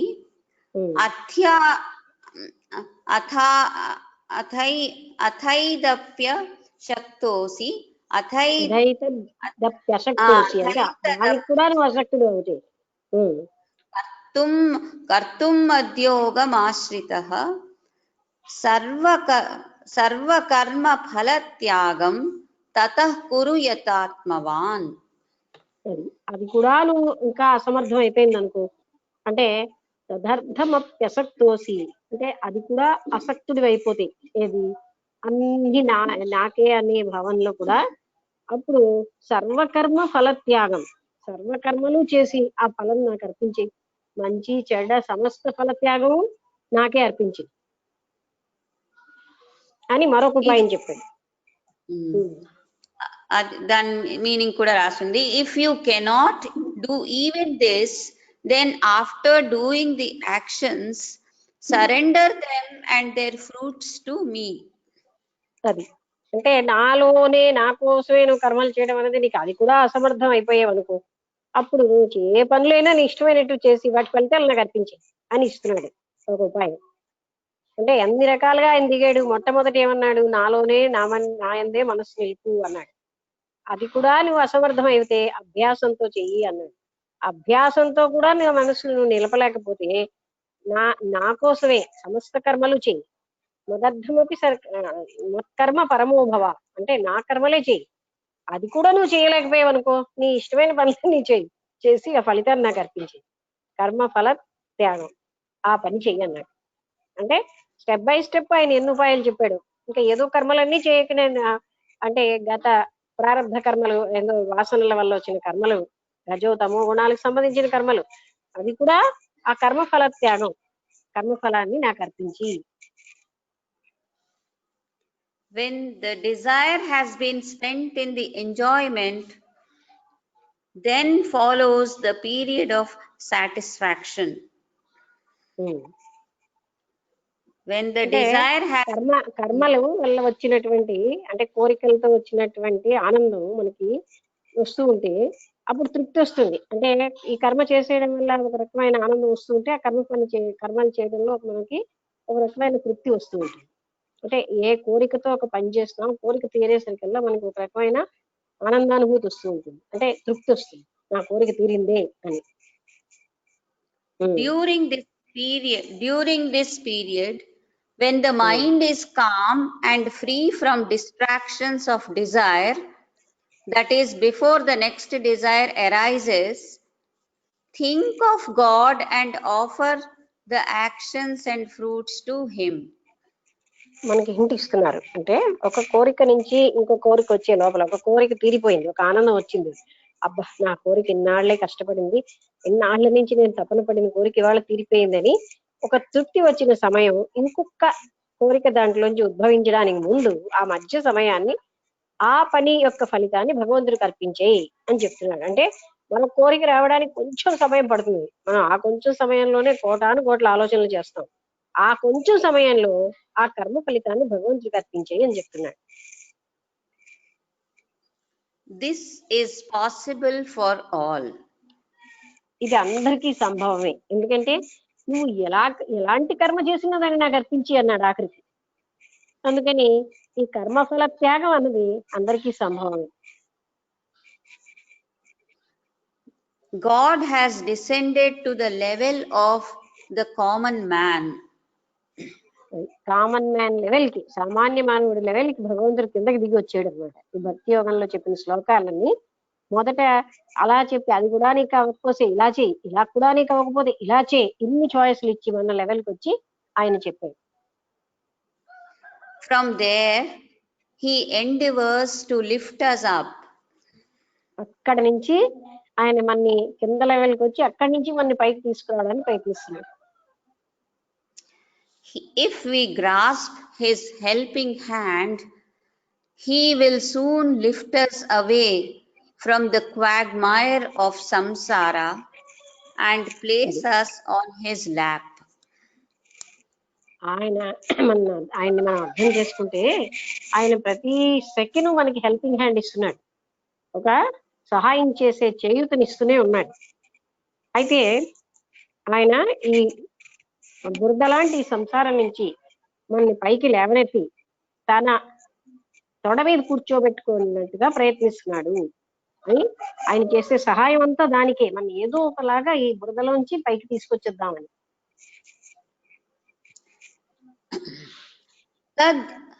నెక్స్ట్ శ్లోకం నాకు ఇప్పుడే అనిపిస్తున్నది, ఏంటి అనిపిస్తుంది అంటే, మనం ఈ రోజు ఇలా మాట్లాడుకుంటూ ఇంకా వీఆర్ అలైవ్, ఇవి ఇలాంటి బ్లెస్సింగ్సే భగవంతుడిని అంటే తాలూక కృపే కదా, అది అనిపిస్తున్నది నాకు కదా. అంతే కదా, అది ఎన్నోసార్లు నాగేశ్వరరావు గారు చెప్పారు కదా, ఎన్నిసార్లు మాకు ఎంతో పూర్వజన్మ పుణ్యం ఉండబట్టే ఇలాంటివన్నీ మనం అధ్యయనం చేసుకుని వినగలుగుతున్నాం అని చాలా సార్లు ఆయన అందరు ఎదురుగుండా చెప్పారు కదా ఇందులో కూడా. అది అంటే అతనికి ఏంటంటే చాలా రోజులు అష్టావక్ర గీత చెప్పి దాని మీద మనస్సు ఎక్సర్సైజ్ చేయడం, అతనిలో సహజ వైరాగ్యం కూడా ఉండడం వల్ల అది వెంటనే గ్రహించారు. అంటే ఒక మంచి మాట వినడానికి, ఒక మంచి విషయం అంతకంటే పూజ కంటే 1000 రెట్లు పెద్దది. అలాంటివి మనని మనం తరించుకోవడానికి చాలా సూక్ష్మమైనటువంటి ఉపాయాలు, తర్వాత అసలైన జ్ఞానం ఏమిటని త్రిపుర రహస్యంలో, ఇవన్నీ మనకి ఎంతో అదృష్టం వల్లే కదా మనం ఇవన్నీ తెలుసుకోగలుగుతున్నాం. అవి తెలియలేకుండా కోటాను కోట్ల జనం అలాగే ఎయిమ్లెస్ గా జీవించేస్తూ బాధల్లో ఉంటున్నారు కదా. అందుకని ఇప్పుడు ఎన్నో జన్మల్లో ఉన్నటువంటి ఆ మంచి కర్మలు మనకి ఈ రకమైనటువంటి అవకాశాన్ని ఇచ్చాయి. అది భగవంతుడి తాలూకు కరుణా దృష్టి మన మీద నిజంగానే. అది ఫీల్ అవుతే మాత్రం చాలా దీనిగా ఉంటుంది. అది కరెక్ట్. ఆ తర్వాత ఆ దృష్టి ఉన్న 80 మంది 90 మంది ఉన్నారు మన దాంట్లో. ఎంతమంది వస్తున్నారు వినడానికి అంటే సంసిద్ధత ఉండదు, మళ్ళీ విషయవాసనలు లాగేస్తాయి. అయ్యో మొన్న సంధ్య చెప్తున్నారు పూజలు చేయాలి కదా అందుకే నేను రావట్లేదు, ఈ పూజలు ఎందుకు చేస్తున్నాం, అలాగే ఇంకో ఇలాంటివన్నీ లాగేస్తూ ఉంటాయి మనని. పూజ యొక్క పరాకాష్ఠ ఏమిటో ఈ జ్ఞానయజ్ఞం, ఇది జ్ఞాన యజ్ఞం అంటాం, ఇందులో మనం పొందుతున్నాం. కానీ ఆ పూజలు చెప్పాను కదా నిన్న మీకు చాలాసేపు ఆ విషయం, లాగేస్తూ ఉంటాయి. అది హ్యాబిచువల్ కర్మ కదా, హ్యాబిట్ లాగేస్తూ ఉంటుంది. నువ్వు చేయకపోతే ఏమిటైపోతుందో, అక్కడే ఆవిడ ఏమనిసుకుంటుందో. ఎందుకంటే ఆ భగవంతుడికి కూడా మనలాంటి సంకుచిత స్వభావాలన్నీ ఆపాదిస్తాం. కోపం వచ్చేస్తుంది, ఎందుకు వస్తుంది కోపం, అంత సంకుచితంగా లేదే ఆ స్థితి. ఈ విధంగా యద్భావం తద్భవతి, మనం ఆపాదించినట్టుగానే మనకు జరుగుతాయి. ఆ భావాలన్నీ మనమే ఆపాదిస్తున్నాం. అందుకని ఇలా రాలేకుండా ప్రాపంచిక వ్యవహారాలు లాగేస్తూ, ఇప్పుడు మీరు అందరూ వస్తున్నారంటే మిగతా పనులన్నీ పక్కన పెట్టుకుని ఒక రకమైనటువంటి ఏమంటారు గట్టి తెగింపుతో ఇక్కడికి రాగలుగుతున్నారు ఇది వినడానికి. ఆ తెగింపు ఉండాలి కదా. ఆ మిగతావన్నీ తర్వాత, ఇటు ముందు గాని తర్వాత గాని నేను చేసుకుంటాను, అవి ఈ సమయాన్ని నేను కేటాయించుకుంటాను, అని అది ఇంకా అలా పూజ చేయాలి, వీళ్ళు ఈ పని చేయాలి, ఈ కర్మ చేయాలి, ఇది మానేద్దాం అనే భావన వస్తున్నదంటే అక్కడ అజ్ఞానం ఉంది. మనకి మిగతావి గుణాలు లాగేస్తున్నాయి, మనం ఇందులోంచి తప్పించేస్తున్నాయి. అందుకే 2 రకాలు ఉన్నాయి. ఒకటి మనకి మంచి అవకాశం వచ్చింది, అవకాశం వినియోగించుకోవడం కూడా, దానికి కూడా పుణ్యకర్మ ఉంటే గాని చెయ్యరు. ఇది ఎందుకులే, ఇప్పుడు దేవి నవరాత్రులు కదా, ఆ పూజలు చేస్తే మంచిది అని మనకి ఉండిపోయింది కదా మైండ్. దేవీ నవరాత్రుల్లో ఉన్నతమైన సత్యాలు, పూజ యొక్క పరాకాష్ఠ ఏమిటో మనం అనుభవిస్తున్నాం ఇప్పుడు. అది దానికంటే పూజ గొప్పదా? పూజ అంటే ఏదో తెలియని ఫలితం వస్తుంది, ఏదో తెలియని ఫలితం. అది చూసారా మన టెంప్టేషన్స్, ఆ పుణ్యం వచ్చేస్తుంది అన్న టెంప్టేషన్. అందుకని అవి ఎక్కువ, ఇవి తక్కువ అనిపిస్తుంది. అది ఎక్కడ ఉన్నదండి? ఇంత జ్ఞానం వచ్చి వ్యక్తులు మళ్ళీ దాన్ని పక్కన పడిస్తూ ఉంటారు. అది నిన్న వసంత గారు ఈ 3 రోజులకి సెలవు అడిగారు. అంటే ఏమిటి, ఆమె మనస్సులో ఆ పూజలు చాలా ఇంపార్టెంట్ అయిపోయి ఈ జ్ఞానం కంటే. అలాంటివన్నీ ఇంకా అజ్ఞాన జనితంగా ఉంటాయి. అప్పుడు నేను అన్నాను, పూజ చేసిన కంటే, 1 కోటి పూజలు చేసిన కంటే ముఖ్యమైన పని మనం చేస్తున్నాం. ఇలాంటి శుభటయంలో ఇటువంటి పనులు, ఇటువంటి విషయాలు వినడం అంతకంటే పెద్ద ఫలితాన్ని ఇస్తాయి, తక్కువ ఫలితం కాదు. కానీ మనకు తెలియట్లేదు. మనం ఎప్పటి నుంచి ఏం నేర్చుకున్నాం, ఆ భగవంతుడి దగ్గర ఆయన ఇచ్చినటువంటి ఆ పువ్వులు అక్కడ గుట్టగా పడేస్తే అదే పూజ. 4 ముక్కలు వరలించేసి మనస్సు 4 వైపులా పెట్టేసిన ఆ పూజ బయటరు. దానివల్ల ఫలితాలు బాగుంటాయని మనం ఎప్పుడో నేర్చుకున్నది. అండర్ ద లైట్ ఆఫ్ విజ్ఞాన ఆర్ కాంతి, జ్ఞానం అనే కాంతిలో చూసి అది కాదు నాకు ఫలితాన్ని ఇచ్చేది అనేది మనకు తెలియాలి. ఇంకా పూజలు అని టెంప్ట్ అవుతున్నామంటే మనకి ఎక్కడో స్వార్థ కర్మలు మనం లాగేస్తున్నాయి. అన్నిటికంటే మెయిన్ ఏదో అసలైన భగవతత్వాన్ని పట్టుకున్నప్పుడు ఆయన చూడడా, ఏ దేవతలోనైనా ఇష్యూ అయ్యేది ఈ శక్తే. ఆ శక్తి కోసమే మనం అంటే అహర్నిశలు చదువుకుంటున్నాం. పరమాత్మ శక్తి అయితే ముఖ్యమో, ఇక్కడేమో పరమాత్ముడు అని ఒక రూపంలో చెప్తూ ఉంటే అదే చిత్శక్తి అని చదువుకున్నాం. అంత మూలమైన దాన్ని పట్టుకుంటూ ఉంటే ఇంకేమిటి పూజలు అంతకంటే ఫలితమా? మన మనస్సంతా దాంట్లోనే లగ్నం చేసి దానికనే విచారిస్తూ ఆ భగవతత్వంలో ఎనలిటికల్ గా చూస్తున్నాం. ఇంతకంటే గొప్ప విషయం ఏమిటి? పూజ గొప్పది అని మెంటల్ బ్లాక్ అయిపోయింది మనకి. ఆ బ్లాక్ మనం తొలగించుకోకపోతే ఎవ్వరు తొలగించరు. ఎన్నేళ్లు గీతలు విన్నా, ఎన్నేళ్లు ఎంత మహాత్ముల ఉపన్యాసాలు విన్నా, ఇంకా ఒక దగ్గర అంటే త్రిపుర రహస్యంలో చెప్పారు, సాక్షాత్తు బ్రహ్మ తిరిగి వచ్చి మనకి ఎదురుగుండా బోధ చేసినా మనం మాత్రం నేర్చుకోము. ఇప్పటి వరకు మన లోపల ఎప్పుడైతే విషయవాసనలు అనగానేనండి, ఏదో ఫలితం ఇస్తుంది పూజ అన్నది కూడా ఒక విషయవాసనే. అలాంటివన్నీ మనం తొలగించుకోనంత వరకు ఆయన బోధ కూడా మనం అర్థం చేసుకోలేం.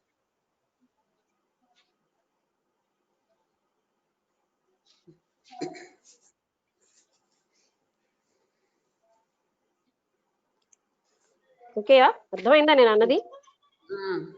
అంటే పూజని 1 గంట పూజ చేసిన కంటే మనం ఇక్కడ అధ్యయనం ఎన్నో రెట్లు ఫలితం ఇస్తుందని మనకు తెలియట్లేదు. అందుకే దివ్యజ్ఞాన సమాజంలో జ్ఞాన యజ్ఞాలే ఎక్కువ చేస్తారు. జ్ఞాన యజ్ఞానికి ఉన్న విలువ 1 కోటి పూజలకు ఉండదండి. కానీ మనం పూజ ఎక్కువ అన్న దానికి మెంటల్ గా కండిషన్ అయిపోయాం. పూజ స్వార్థ కర్మలు కానీ నిస్వార్థ కర్మలతోటి మనం నిష్కామంగా ఆ జ్ఞాన తపనతో భగవతత్వం ఏమిటి, భగవంతుడిని ఎలా పొందాలి అనే విషయాలు మనం ఆ తత్వాన్నంతా ఎనలిటికల్ గా తెలుసుకుంటున్నాం. అంతకంటే గొప్పదా పూజ? అంటే అది కనిపిస్తుంది కదా, అందుకని బహుశా మనుషులు అలా కనిపించట్లేదా? ఇంత జ్ఞానం వచ్చిన మనకి ఇది కనిపించట్లేదా? అదేం కనిపిస్తోంది? ఫలితం మీకు కనిపిస్తోందా?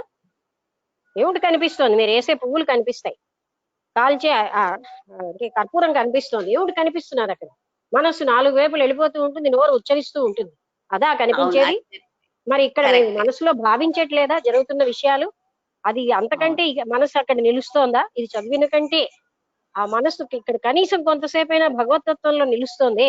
అది ఎలా పొందాలి, ఆ లక్షణాలు ఏంటి, అది ఏమీ లేనికుండా నాకేదో వచ్చేస్తుంది అన్నదే మనం పూజిస్తున్నాం. స్వార్థాన్నే పూజిస్తున్నాం, భగవంతుడిని పూజిస్తున్నాం అనుకుని. అది గమనించండి. అందుకే స్వార్థ కర్మలే పూజలన్నీ అని చెప్తారు. స్వార్థం లేకపోతే పూజలే లేవు. స్వార్థాన్ని విడిచిపెడితే గాని సర్వస్వం జరగదంటూ ఉంటే మళ్ళీ స్వార్థ కర్మలకి ఇంపార్టెన్స్ ఇచ్చి ఇది వదిలేద్దామండంలో ఏమైనా ఎంత అజ్ఞానంలో ఉన్నారో, ఏ జ్ఞానం వాళ్ళకి అంటలేదనిపించింది. ఓకే. నెక్స్ట్ నాకు పారాగ్రాఫ్. ఆరోగ్యం బాగులేకపోయినా ఒకసారి నేను ఒక లెక్చర్కి వెళ్ళాను. 8th మే మేడం బ్లవెట్స్కి యొక్క చనిపోయిన రోజు, వైట్ లోటస్ డే అంటారు, శ్వేత పద్మదినం. కానీ మాట అంటే మాట అని వెళ్ళాను. వెళ్ళినప్పుడు అస్సలు అని మూలుగు వస్తుంది అనమాట. అలాంటి స్థితిలో గంట ముందు వెళ్ళి అక్కడ కొంత రెస్ట్ తీసుకుని అది స్టార్ట్ చేసేసరికల్లా మొత్తం అయిపోయాక ఎవరికి నాకు బాగులేదని తెలియలేదు. అంటే దైవం ఎలాంటి సహకారం ఇస్తారు ఒక నిష్కామ కర్మకి అని చెప్పేది. కామ్యకర్మకి రాదా సహకారం. మళ్ళీ ఆ తర్వాత ఆ స్థితి ఉన్నా ఆ సమయం 1 hour మాత్రం అసలు నాకు బాగా లేదని ఎవరికీ తెలియలేదు. అంత ఘంటాపథంగా ఆ లెక్చర్ స్పాంటేనియస్ ఫ్లో అలా వచ్చింది. అంటే ఇది అందరికీ అవుతుంది. నిష్కామ కర్మ చెయ్యాలి అన్న ప్రతి వారికి శక్తి సప్లై అవుతూ ఉంటుంది, కాస్మిక్ ఎనర్జీ. ఇది మాత్రం నిజం, ఇది చాలా నిజం, చాలా నిజం. అందరికీ, ఒక్కరికని రిజర్వేషన్ లేదు అక్కడ. అయితే ఈ పూజలు ఇలాంటివి చేస్తాయా? పూజ చేసేవండి, ఏమిటి అయిపోతుంది, అమ్మో నాకెంతో పుణ్యం వచ్చేసింది, నాకెన్నో మా ఇంటి కుటుంబానికి ఎన్నో లాభాలు అయిపోయాయి, అదేనా సమస్తం అవుతున్నాయా దాంతో భావనే. దానికంటే జ్ఞానయజ్ఞం ఎంత ఫలితాన్ని ఇస్తుంది? దీన్ని యజ్ఞం అంటాం. జ్ఞాన యజ్ఞము అని ఎందుకంటారు? యజ్ఞము మామూలు యజ్ఞానికంటే జ్ఞాన యజ్ఞానికే ఎక్కువ ఫలితం. అదే కృష్ణుడు గీతలో చెప్తాడు. జ్ఞాన యజ్ఞానికి మీరు ఏ వస్తువులు తేక్కర్లే, కేవలంగా సంసిద్ధమైన మనస్సుతోటి మనం చర్చిస్తూ ఉంటే దాని ఎఫెక్ట్ ఎంత ఎక్కువ వెళ్తోంది. అందుకే పరమ గురువులు జ్ఞాన యజ్ఞాన్ని ఎక్కువగా ప్రోత్సహిస్తారు, ఈ పూజల్ని వాటిని ప్రోత్సహించరు. పూజలు స్వార్థ కర్మలు, మనం గ్రహించాలి ఆ పాయింట్. ఎంతకని స్వార్థంతో పనులు చేస్తే దానివల్ల బంధమే వస్తుంది కానీ మన విముక్తుల్ని చెయ్యవు. ఎన్ని తెలుసుకున్నా మనకు అలవాటు అయిపోయింది కదండి జన్మ జన్మల నుంచి, అవే ముఖ్యం. దేవీ నవరాత్రులు కదా, పూజలు చేసేయాలి, లేకపోతే ఆ దేవి నాకేదో పుణ్యాలు ఇచ్చేది. పోనీ ఇన్ని పుణ్యాలు సంపాదించి ఎక్కడ కొన్నాళ్ళ పాటు ఆ స్వర్గలోకంలో ఉండి కిందకి తంతారు మళ్ళీ, అంతే కదా, కింద పడేస్తారు, మళ్ళీ టైం అయిపోయిందని తోసేస్తారు. మళ్ళీ భూలోకానికి వచ్చి అక్కడ మనకున్న కర్మల్ని బట్టి ఏ 10 జన్మో ఏం జన్మో ఎత్తాల్సి వస్తే జెత్తుతారు అని అన్ని యోగ వాసిష్టంలోని చెప్పబడింది, అన్ని చోట్ల చెప్పబడుతోంది. కానీ చెప్పిన వాటి మీద మనకి నమ్మకం లేదు. మనకి నమ్మకం ఏంటండి, మనం ఎప్పుడో చిన్నప్పుడు తెలుసుకున్న వాటి మీద ఉన్న నమ్మకం, అది కూడా స్వార్థమే, అహంకారమే. నాకు తెలిసినది నేను వదలలేను అన్నది కారణం ఏంటండి, అహంకారం. నాకు తెలుసున్న జ్ఞానాన్ని జ్ఞానం అనే వెలుగులో ఒక్కొక్కటిగా తీసి పారేయాలి అజ్ఞానాన్ని అని మనం ఆలోచించాలి. అవన్నీ అజ్ఞానం అని తెలుసుకోకుండా ఇంకా జ్ఞానం అంటూ వాటినే పట్టుకుంటే ఎలాగండి? మరి ఎవరు చెప్తారు, ఎవరు చెప్తే నేను మారతానని ఆలోచించండి. మనిషికి భగవద్గీత చదివినా, అష్టావక్ర గీత చదివినా, త్రిపుర రహస్యం చదివినా, ఎక్కడ తీసిన గొంగళి అక్కడే ఉన్నారంటే ఏంటి? There is no revolution. నేను ఎందుకు మారటం లేదు అని వ్యక్తిలో అంతర్గత విప్లవం వచ్చే వరకు ఆయన మారడు. ఎవరు ఎవరిని మార్చలేరండి. సాక్షాత్తు బ్రహ్మ వచ్చి త్రిపుర రహస్యం చెప్పినా, సాక్షాత్తు త్రిపురాదేవి వచ్చి త్రిపుర రహస్యం చెప్పినా అటువంటి మూర్ఖుల్ని ఎవరూ బాగు చేయలేదు. తాను నాలో నేను ఎందుకు మారట్లేదు? భగవద్గీత చదవక ముందు ఒకలాగే ఉన్నాను, చదివాక ఇలాగే ఉన్నాను. నేను ఇవన్నీ చేసాక ఒకలాగే ఉన్నాను, చెయ్యక ముందు ఒకలాగే ఉన్నాను. వై డోంట్ ఐ చేంజ్ అని మనిషికి విప్లవం రావాలి. అంతర్గత విప్లవం వచ్చే వరకు కూడా ఆ వ్యక్తిలో మార్పు రాదు. ఎవడు మ్యాజిక్ తో మార్చలేడండి. లేదా ఏ గురువు దగ్గర వెళ్ళి కాళ్ళు పట్టుకుని అడిగితే సరేనయ్యా నువ్వు 30,000 కట్టావు కదా నీకు ఇదిగో మోక్షం ఇచ్చేస్తున్నాను అంటాడంటే అది కేవలం భ్రాంతి. అలా భ్రాంతి పడే వాళ్ళు ఉన్నారు కనుక గురువులు అలా చేస్తున్నారు. అలాంటి భ్రాంతుల వెనక వెళ్ళిపోతూ ఓహో ఈజీగా మోక్షం, నాకు డబ్బులు ఉన్నాయిగా 30,000 పడేస్తే ఏం పోయింది, 30,000 కాదు 2 లక్షలు పడిగలను, మోక్షం వచ్చేస్తుందిగా అనేసుకుంటున్నారు వీళ్ళు కూడా. అలా వచ్చేస్తుందండి. ఈ పూజలు పూజలు పూజలు ఏమిటి పూజలు చేసి నొలుకున్నారు అది ఆలోచించండి. నాకు ఆఫ్టర్ పూజ నాలో ఏమైనా ఎలివేషన్ వస్తుందా? ఏమీ రావట్లేదే. స్వార్థ కర్మలు ఎందుకు ఎలివేషన్ ఇస్తాయండి? ఎందుకు అలా వెళ్లాడతారు? ఇంత త్రిపుర రహస్యం చదివి నాకు 3 రోజులు సెలవు ఇవ్వండి అంటే నాకు చాలా బాధ కలిగింది. ఏంటంటే అప్లిఫ్ట్ అవ్వలేదని బాధ. ఇదా సెలవు అడగాల్సింది? వాటికి సెలవు పెట్టండి, ఏం అయిపోదు. అంటే బాధ అని అంటే జ్ఞానం అనేది కేవలంగా ఈ చెవిని విని ఆ చెవిని వదిలేస్తున్నారు. అన్ని నాకు వచ్చు, నేను గీత చదివిస్తాను, నేను అల్లవాళ్ళది విన్నాను, వీళ్ళది విన్నాను, నేను మాత్రం ఎప్పుడు ఎక్కడ తీసిన గొంగళి అక్కడే ఉంటాను, నేను ఎందుకు మారాలి అనే అహం లోపల. ఆ అహం మనిషిని మార్పు చెందనివ్వదు. అహం ఎన్ని రూపాల్లో ఉంటుందో బ్లవెట్స్ కి కలుపు మొక్క అన్నారు. ఇది అహం అని మనకు తెలియదు. నేను మారే ఉన్నాను, నేను బాగానే గ్రహించాను, నాకింక మారాల్సిందేంటి? ఇలాంటివన్నీ ఉంటాయండి. అహంకారాలు. వాటన్నిటినీ ఒక్కొక్కటి జ్ఞానం వల్ల వెలుగులో తీసి పారేయకపోతే నేను ఎందుకు మారటం లేదని ఆంతరంగిక విప్లవం రావాలండి. ఒకరు చెప్తే వినను, ఒక విషయం చదివితే వినను, నాలో నాకు రాదు, నేను ఎలా మారతాను అని మనిషి ఫీల్ అవ్వాలి. ఒక మంచి మాట ఉన్న పుస్తకం చెప్పిన మహర్షుల మాటలు వినను, నేను ఎవరిది వినను, మరి నేను ఎలా మారతాను? నేను ఎందుకు మారటం లేదు, నాలో ఏమిటి అడ్డుతున్నాయి అన్నది ఆంతరంగిక విప్లవం వస్తేనే గాని మనిషి మారడు. మనిషి మారితే గాని అప్పుడు ఆయనకి సుఖం అన్నది రాదు. మనిషి ప్రతి వ్యక్తిలోని రావాలండి, అప్పుడే ప్రపంచంలో సమూహంలో వస్తుంది తప్ప ప్రపంచం అందరూ మారితే నేను మారతానన్నది ఉండదు. నేను మారాలి ఫస్ట్. ఆధ్యాత్మికతలో నేను తోటి ఇక్కడితోటే మొదలవుతుంది. అది అందరికీ ప్రశ్నించుకోండి. చదివేక చదవక ముందు నేను ఒకలాగా ఎందుకుంటున్నాను? ఇదేమైనా విషయ వస్తువుని సేకరించి బీరువాలో నగలు పెట్టుకున్నట్టు పెట్టుకుంటామా బుర్రలో? దానికేనా ఈ జ్ఞానం? మనని మార్చడానికి కాదా? ఏదో పురాణాలు చదివినట్టుగా ఒక దగ్గర స్టోర్ చేసుకోవడానికి ఈ జ్ఞానం? అదే ఆలోచించండి అందరూ. అంటే 10 పురాణాలు చదివాం, పుణ్యం పుణ్యం పుణ్యం, నాకు అంటే సెంట్ బై సెంట్ పెరిగిపోయింది కదా, అలాగా నా పుణ్యం పెరగడానికా ఈ చదువుతున్నాం?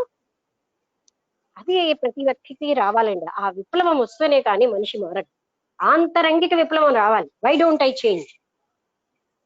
ఎప్పుడు అలా వాళ్ళు చెప్పారా వీళ్ళు చెప్పారా, ఇన్ని వీళ్ళు చెప్పేశారు, ఇన్ని వినేసాను వినడం కూడా ఒక వ్యసనమే. ఏమీ మారరు. విని విని విని అవి అన్ని పదాలు రిపీటెడ్ గా వస్తున్నట్టే ఉంటాయి. అవునండి నేను ఇది విన్నానండి గీతలో, ఇది విన్నానండి ఆ పురాణంలో. ఏంటండి వింటే లాభం ఏమిటండి? Why are you not changing? ఒక్క వర్డ్ చాలు మనిషిని మారడానికి. ఎందుకు మారట్లేదు మనుషులు? అలాగే ఎందుకుంటారు? ఆ అశాశ్వతమైనవే శాశ్వతం అని ఎందుకు భావిస్తున్నారు? అది కదండి ముఖ్యం. గీత నేను చదివానంటే గీత వల్ల మీకు ఏమొచ్చింది? మరి గీతలో ఎన్ని శ్లోకాలు ఉన్నాయి మనిషిని రాడికల్ గా మార్చేవి? మనిషిలో ఆంతరంగికంగా ఇవన్నీ చదివేసి పుణ్యం వచ్చేసిందని, లేకపోతే నాకు టైం పాస్ అయిందని అనుకోకూడదండి. ఆ సెకండ్ నుంచే మనలో మార్పు రావాలి. If not, what is the use? ఇవన్నీ ఎందుకండి? కంప్యూటర్ చిప్ లో మనకంటే బెటర్ అండి, దానికి బోల్డ్ జ్ఞానం ఉంది, బోల్డ్ అనే విషయాలు దాంట్లో ఉంటాయి. దానికే నమస్కరించాలి మనం. ఎందుకంటే ఎన్నో పురాణాలు దాంట్లో ఉన్నాయి కనుక. మన బ్రెయిన్ సెల్స్ కంటే ఆ కంప్యూటర్ చిప్ లో తప్పు లేకుండా ప్రతి పురాణాన్ని చెప్తుంది అది.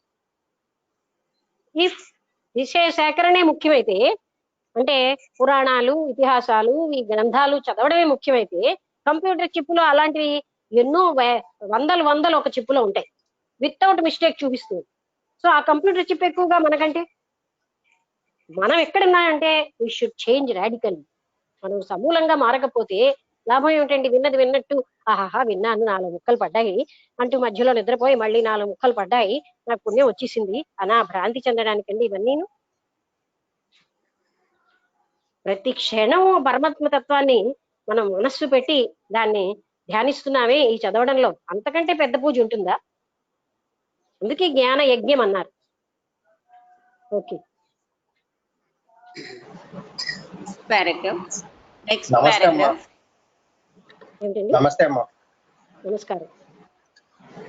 ఈరోజు మీ ప్రవచనంలో మొత్తం నారద భక్తి సూత్రాల్లో ఉండేటువంటి సమగ్ర సారమంతా కూడా వ్యక్తమైంది. అంటే ఈ మాటలన్నీ కూడా సద్గురువు అపారమైనటువంటి కరుణతో బోధించేటువంటి మాటలు. ఇంకొక ముఖ్య విషయం చెప్పాలంటే, ఎవరి యందు ఎటువంటి ఆపేక్ష లేకుండా అందరి హృదయాలు ఈ జన్మలోనే తరించడానికి కావలసినటువంటి యోగ్యతలు సంప్రాప్తం చేయగలిగినటువంటి వాక్కులు. ఈ క్షణంలోనే, ఈ జన్మలోని కూడా కాదు, ఈ క్షణంలోనే. అదే కొంచెం జీర్ణించుకోవడానికి కావలసినటువంటి నిబ్బరం ఆత్మస్థైర్యం కానీ మనం పెంపొందించుకోగలిగితే తప్పకుండా మా అందరి హృదయాలు కూడా ఈ ప్రవచనాలు కంప్లీట్ అవ్వడానికి ముందే మా అందరి హృదయాల్లో ఈ మీరు ఆశించినటువంటి మార్పు సంప్రాప్తం అవుతుందని నేను భావిస్తున్నాను. అలాగ అవ్వాలని పరమ గురువుల్ని కూడా ప్రార్థిస్తున్నాను. అదమ్మా. అంటే మంచి సమయం అండి అనుకోండి. ఉదాహరణగా దేవి నవరాత్రులు మంచి సమయం, అలాగే ఒక సూర్యగ్రహణం మంచి సమయం. అలాంటి టైంలో ఏం చేయాలండి? అసలైనటువంటి ఆత్మతత్వం కంటే గొప్పది ఏముందండి ప్రపంచంలో? అది తెలిసేక కూడా అలా పూజలు పట్టుకు వేలాడతానంటే మరి నాకేమనిపిస్తుంది? 2 సార్లు త్రిపుర రహస్యం విని నేను పూజలు పట్టుకు వేలాడాలి, ఆ పూజలు ముఖ్యం గనక అందరికీ సెలవు ఇచ్చిండని అడగడంలో ఎంత అజ్ఞానం ఉంది మీరు చెప్పండి. అది బాధ కలిగింది నాకు. అంటే ఇంత త్రిపుర రహస్యం, ఇంత అష్టావక్ర గీత విన్నాక మనిషిలో ఏమీ మారలేదే, తన గత అభిప్రాయాలను ఏమీ మార్చుకోలేదే అనే బాధ. మీకు అర్థమైందా మాట? అంతేగాని అవును. అయ్యో ఇంకా పూజలు పట్టుకు వేలాడతాను, అవే నాకు ముఖ్యం అనే భావన ఎందుకు పోవట్లేదు? దీనికంటే అంత ముఖ్యమా అది? ఒక లెక్చర్ మీరు విన్నాక వచ్చిన ఎఫెక్ట్. ఒక ఆయన నా లెక్చర్ విని, ఒక డాక్టర్ గారు, ఐ స్పెషలిస్ట్, అమ్మా మీరు ఎలా చెప్తున్నారో కానీ మమ్మల్ని కదిలించేస్తోందన్నారు. ఎందుకంటే ఆ కదలిక రావాలండి మనలో. ఆ కదలిక రానంతసేపు what is the use of listening? ఏంటి పురాణాలు విన్నట్టు బుర్రలో చిప్పులో పెట్టుకుంటామా? అందుక ఇవన్నీ మరొకరికి నేను చదివానని చెప్పుకోవడానికి ఆ జ్ఞానం? మనం మారడానికండి జ్ఞానం అంతా. ఓకే, తప్పకుండా వస్తుందమ్మా ఆ విశ్వాసం. ఎందుకంటే భగవంతుడు ఇప్పుడు మన 20 మందికో 30 మందికో ఎవరైతే వింటున్నామో ఒక గొప్ప అవకాశాన్ని మాకు ఇచ్చాడని మేము భావిస్తున్నాము. ఈ అవకాశాన్ని కూడా సద్వినియోగం చేసుకోకపోతే నిజంగా ఈ జన్మలో కొంచెం మనం దురదృష్టవంతులం అనే పేర్కొనవలసిన అవసరం ఉంది. కాబట్టి నాకు అనిపించింది ఏంటంటే, మోస్ట్లీ ఇవాళ కాకపోతే రేపైనా, రేపు కాకపోతే ఎల్లుండైనా తప్పకుండా పరిణామం వస్తుందని నేను విశ్వసిస్తున్నాను. కృష్ణమూర్తి గారు ఏమంటారు తెలుసా? నౌ అండ్ దిస్ మినిట్, ఆ సమయం కానీ మారటం లేకపోతే it is not a continuous process. ఆ క్షణంలోనే వాళ్ళకి రావాలి. వెన్ యూ లిసన్ అనివిసెంట్ లాగా ఇది ట్రూత్ అని తెలిసాక దానికి మనం అంకితం చేసే స్థితి రావాలండి. అంతేగాని అల్లప్పుడెప్పుడో విన్నాం కదా అని లింగర్ అవుతున్నాం అంటే ఆ లింగరింగే మనం అడ్డుతోంది కదా. ఆ విషయ వాసనల తో వేలాడమే, ఆ గత జ్ఞాపకాలతో, గతంలో ఆర్జించినటువంటి విషయ జ్ఞానంతో మనం వేలాడుతూనే ఉంటాం. దాన్ని వదులుచుకోవడం రావట్లేదు. అవన్నీ వదిలితే గాని అసలైనటువంటి భగవత్ తత్వం అన్నది ఆ వ్యక్తికి అంటదు. ఒక వెంట్రుక వాసంత విషయ వాసన ఉన్నా అక్కడ అది సంభవం కాదు అని మనకి నేర్పారు, మనం చదువుకున్నాం. అందుకని క్లీన్ చేసుకోవడానికి మనం ప్రయత్నించాలంటాం. పైగా ఇన్ని చదివాక ఈ 3 రోజులు అద్భుతమైన కాలం అయితే పూజలు చేయడానికి ఇంతకంటే గొప్ప విషయం ఏం జరుగుతోంది? మనం ఇంతసేపు భగవతత్వం మీదే మనస్సును పెడుతున్నాం. ఇంతసేపు మనం ఎలాగా ముక్తిని సంపాదించాలి భక్తితో, జ్ఞానంతో, అంతకంటే గొప్పగా పూజలు మనకి సర్వ్ చేసేస్తున్నాయా? అంత ఫలితం ఇచ్చేసాయా? ఇహలోకమైన ఈ మనుష్యులే ముఖ్యమా? ఈ దేహమే ముఖ్యమా? ఇదా మనకి త్రిపుర రహస్యం నేర్పింది. మరి అది ప్రాక్టీస్ లో కొంతైనా రాకపోతే ఎలాగా? అది నేను ఇలా ఇంపార్టెంట్. ఓకే, వసంతలత చదువు. అమ్మా చెప్పండి బుద్ధుడు గారు. ఏం లేదమ్మా, ఇది యాక్చువల్ గా ఏంటంటే మీ దగ్గరికి వచ్చిన తర్వాత ఉన్న విషయానికి అంతకు ముందు ఉన్న విషయానికి చాలా తేడా కనిపిస్తుందమ్మా. మనం ఏంటంటే అప్పటి వరకు మేము ఏంటంటే పూజలు పారాయణలే ఇదే జీవితం ఇదే ఇంకా అంటే ఇంతకంటే ఎక్కువ లేదు అనే పరిస్థితి అనేది ఉండేది. అలాంటిది అంటే విజ్ఞానం అంటే ఏంటి, అసలు తెలుసుకోవాల్సింది ఏంది, ముక్తి ఏంది, ఈ ఈ రూట్ అనేది మనకు అసలు ఇదే లేకోకుండా ఉండేది. మీ దగ్గరకు వచ్చిన తర్వాత చాలా మార్పు అయితే మేము గమనిస్తున్నాము. అదైతే గ్యారెంటీ. అయితే గ్రూప్ లో ఏ ఒక్కరు ఈ దేవీ నవరాత్రులు మానేద్దామని నన్ను అడగలేదు, ఒక వసంత గారు తప్ప. ఆ అడగకపోవడం చూసి నేను ఆనందించాను. ఎందుకంటే కొంతైనా వీళ్ళు అటెండ్ చేశారని. చాలా చాలా ఎఫెక్ట్ అయితే ఉందమ్మా. అది గమనిస్తున్నాం జీవితంలో. అంటే అంత ఒంట్లో బాగులేనప్పుడు కూడానండి మహాత్ములు ఏం చెప్తారంటే, నీ శరీరం బాగులేదు, నీ మనసు బాగానే ఉందిగా. ఆరోగ్యం బాగులేకపోయినా మనం వినొచ్చు, మనసుతో ఎన్నో పనులు చేయొచ్చండి. నీ శరీరం బాగుంది కనుక నీ మనసుతో ఇంకోళ్ళకి ఉపకారం చేయి, వాళ్ళ మంచిని కోరు, అదే నువ్వు చేయగలిగే ఉపకారం.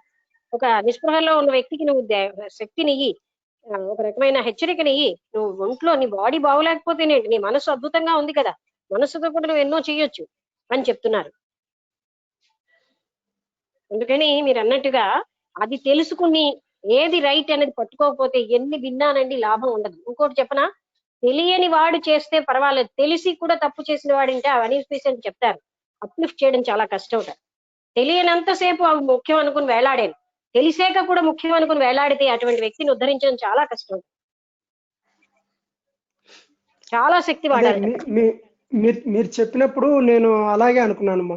ఈ పూజలకు ఇవన్నీ డిస్టర్బ్ అవుతుందని చెప్పేసి 2-3 రోజులు డిలే చేశాను. మీరు గట్టిగా చెప్పే వరకు వచ్చేసాను. అది నా అదృష్టంగా భావిస్తున్నాను. చేసుకోవడానికి. ఓకే ఇప్పుడు అమ్మా ఓకే టైము ఎడిట్ చేసుకోలేక అన్నాను, క్షమించండి. మిమ్మల్ని మీ కోపం అని కాదు, మీరు ఏమి గ్రహించలేదని బాధ నాకు. అంటే ఇంత త్రిపుర రహస్యము అయ్యి మీరు అడ్జస్ట్ చేసుకోలేకపోతే మరో పనులు మానేయాలి, కానీ ఈ అందరికీ వెళ్తున్న జ్ఞానం అన్ని ఆపియండి, సెలవు ఇవ్వండి అని అడగడంలో ఎంత అజ్ఞానం ఉందని నేను బాధపడుతున్నాను. అది వసంత్ అవ్వచ్చు, రామబుద్ధుడు గారు అవ్వచ్చు, లక్ష్మి అవ్వచ్చు.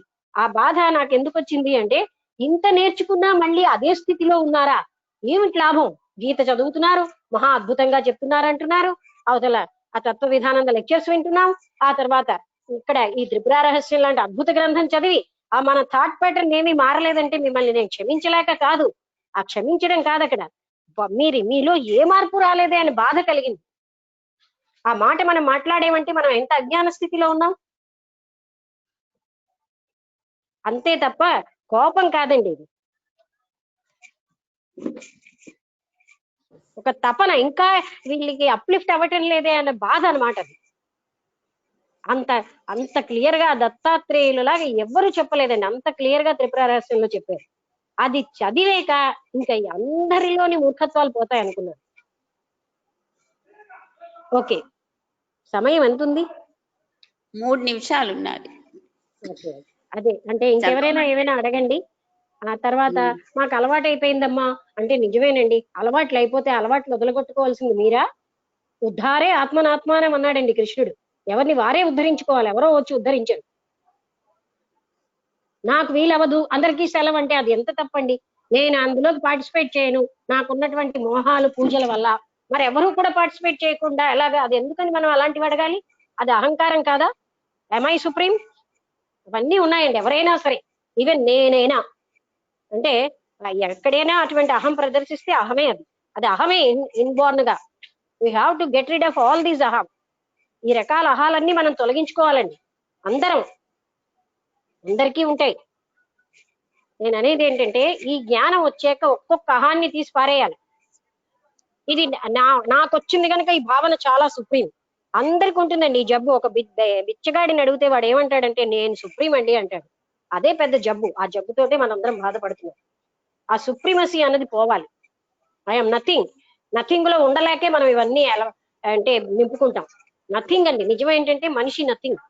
ఆ నథింగ్ లో ఉండలేడు. అయ్యో నేను నథింగ్ అంటే అందుకని ఎక్కడో అల్లక్కడ ఏవో ఒక వ్యాపారం, అల్లక్కడ ఇంకో పని, తాను ఇంపార్టెంట్ అయ్యే పనులన్నీ చేస్తాడు. తాను నథింగ్ అన్న విషయం తనకు తెలుసు, కానీ ఇష్టం ఉండదు ఒప్పుకోవడానికి. మనిషి నథింగ్ అండి, అది గ్రహించాలి మనం. ఆ నథింగ్నెస్ లో, ఆ ఎలోన్నెస్ లో ఉండడానికి అలవాటు అవుతేనే మనిషికి అభివృద్ధి అనేది ఆయనలో రాడికల్ చేంజ్ వస్తుంది. ఆ నథింగ్నెస్ లో ఉండకుండా యావగేషన్లు పెట్టుకుంటూ ఉంటే we run after avocations. The truth is we are nothing. కొంతమంది అల్ల క్లబ్బులు అంటారు, కొంతమంది మరొకటి అంటారు. ఇవన్నీ we run away from loneliness and we run away from our nothingness. Why should we run away? Face that. అప్పుడే సొల్యూషన్ వస్తుంది దాంట్లో, అప్పుడే దాంట్లోంచి బయటపడతాం.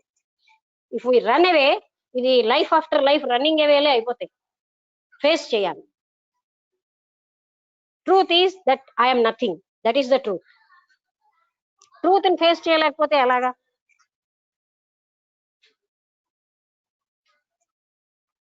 సంథింగ్ అవ్వాలని ఎందుకు తప్పిస్తారు? ఆ తపనే మనని అజ్ఞానంలో పడేస్తుంది. ప్రపంచం అంతా నువ్వు సంథింగ్ సంథింగ్ అనాలా? అంతే మాత్రం వాటికి విలువ ఉందా? మన మొహం ముందు పొగుడుతారు, వెనకాల తిడతారు. అదెందుకు మనకి? Why should we crave for this recognition?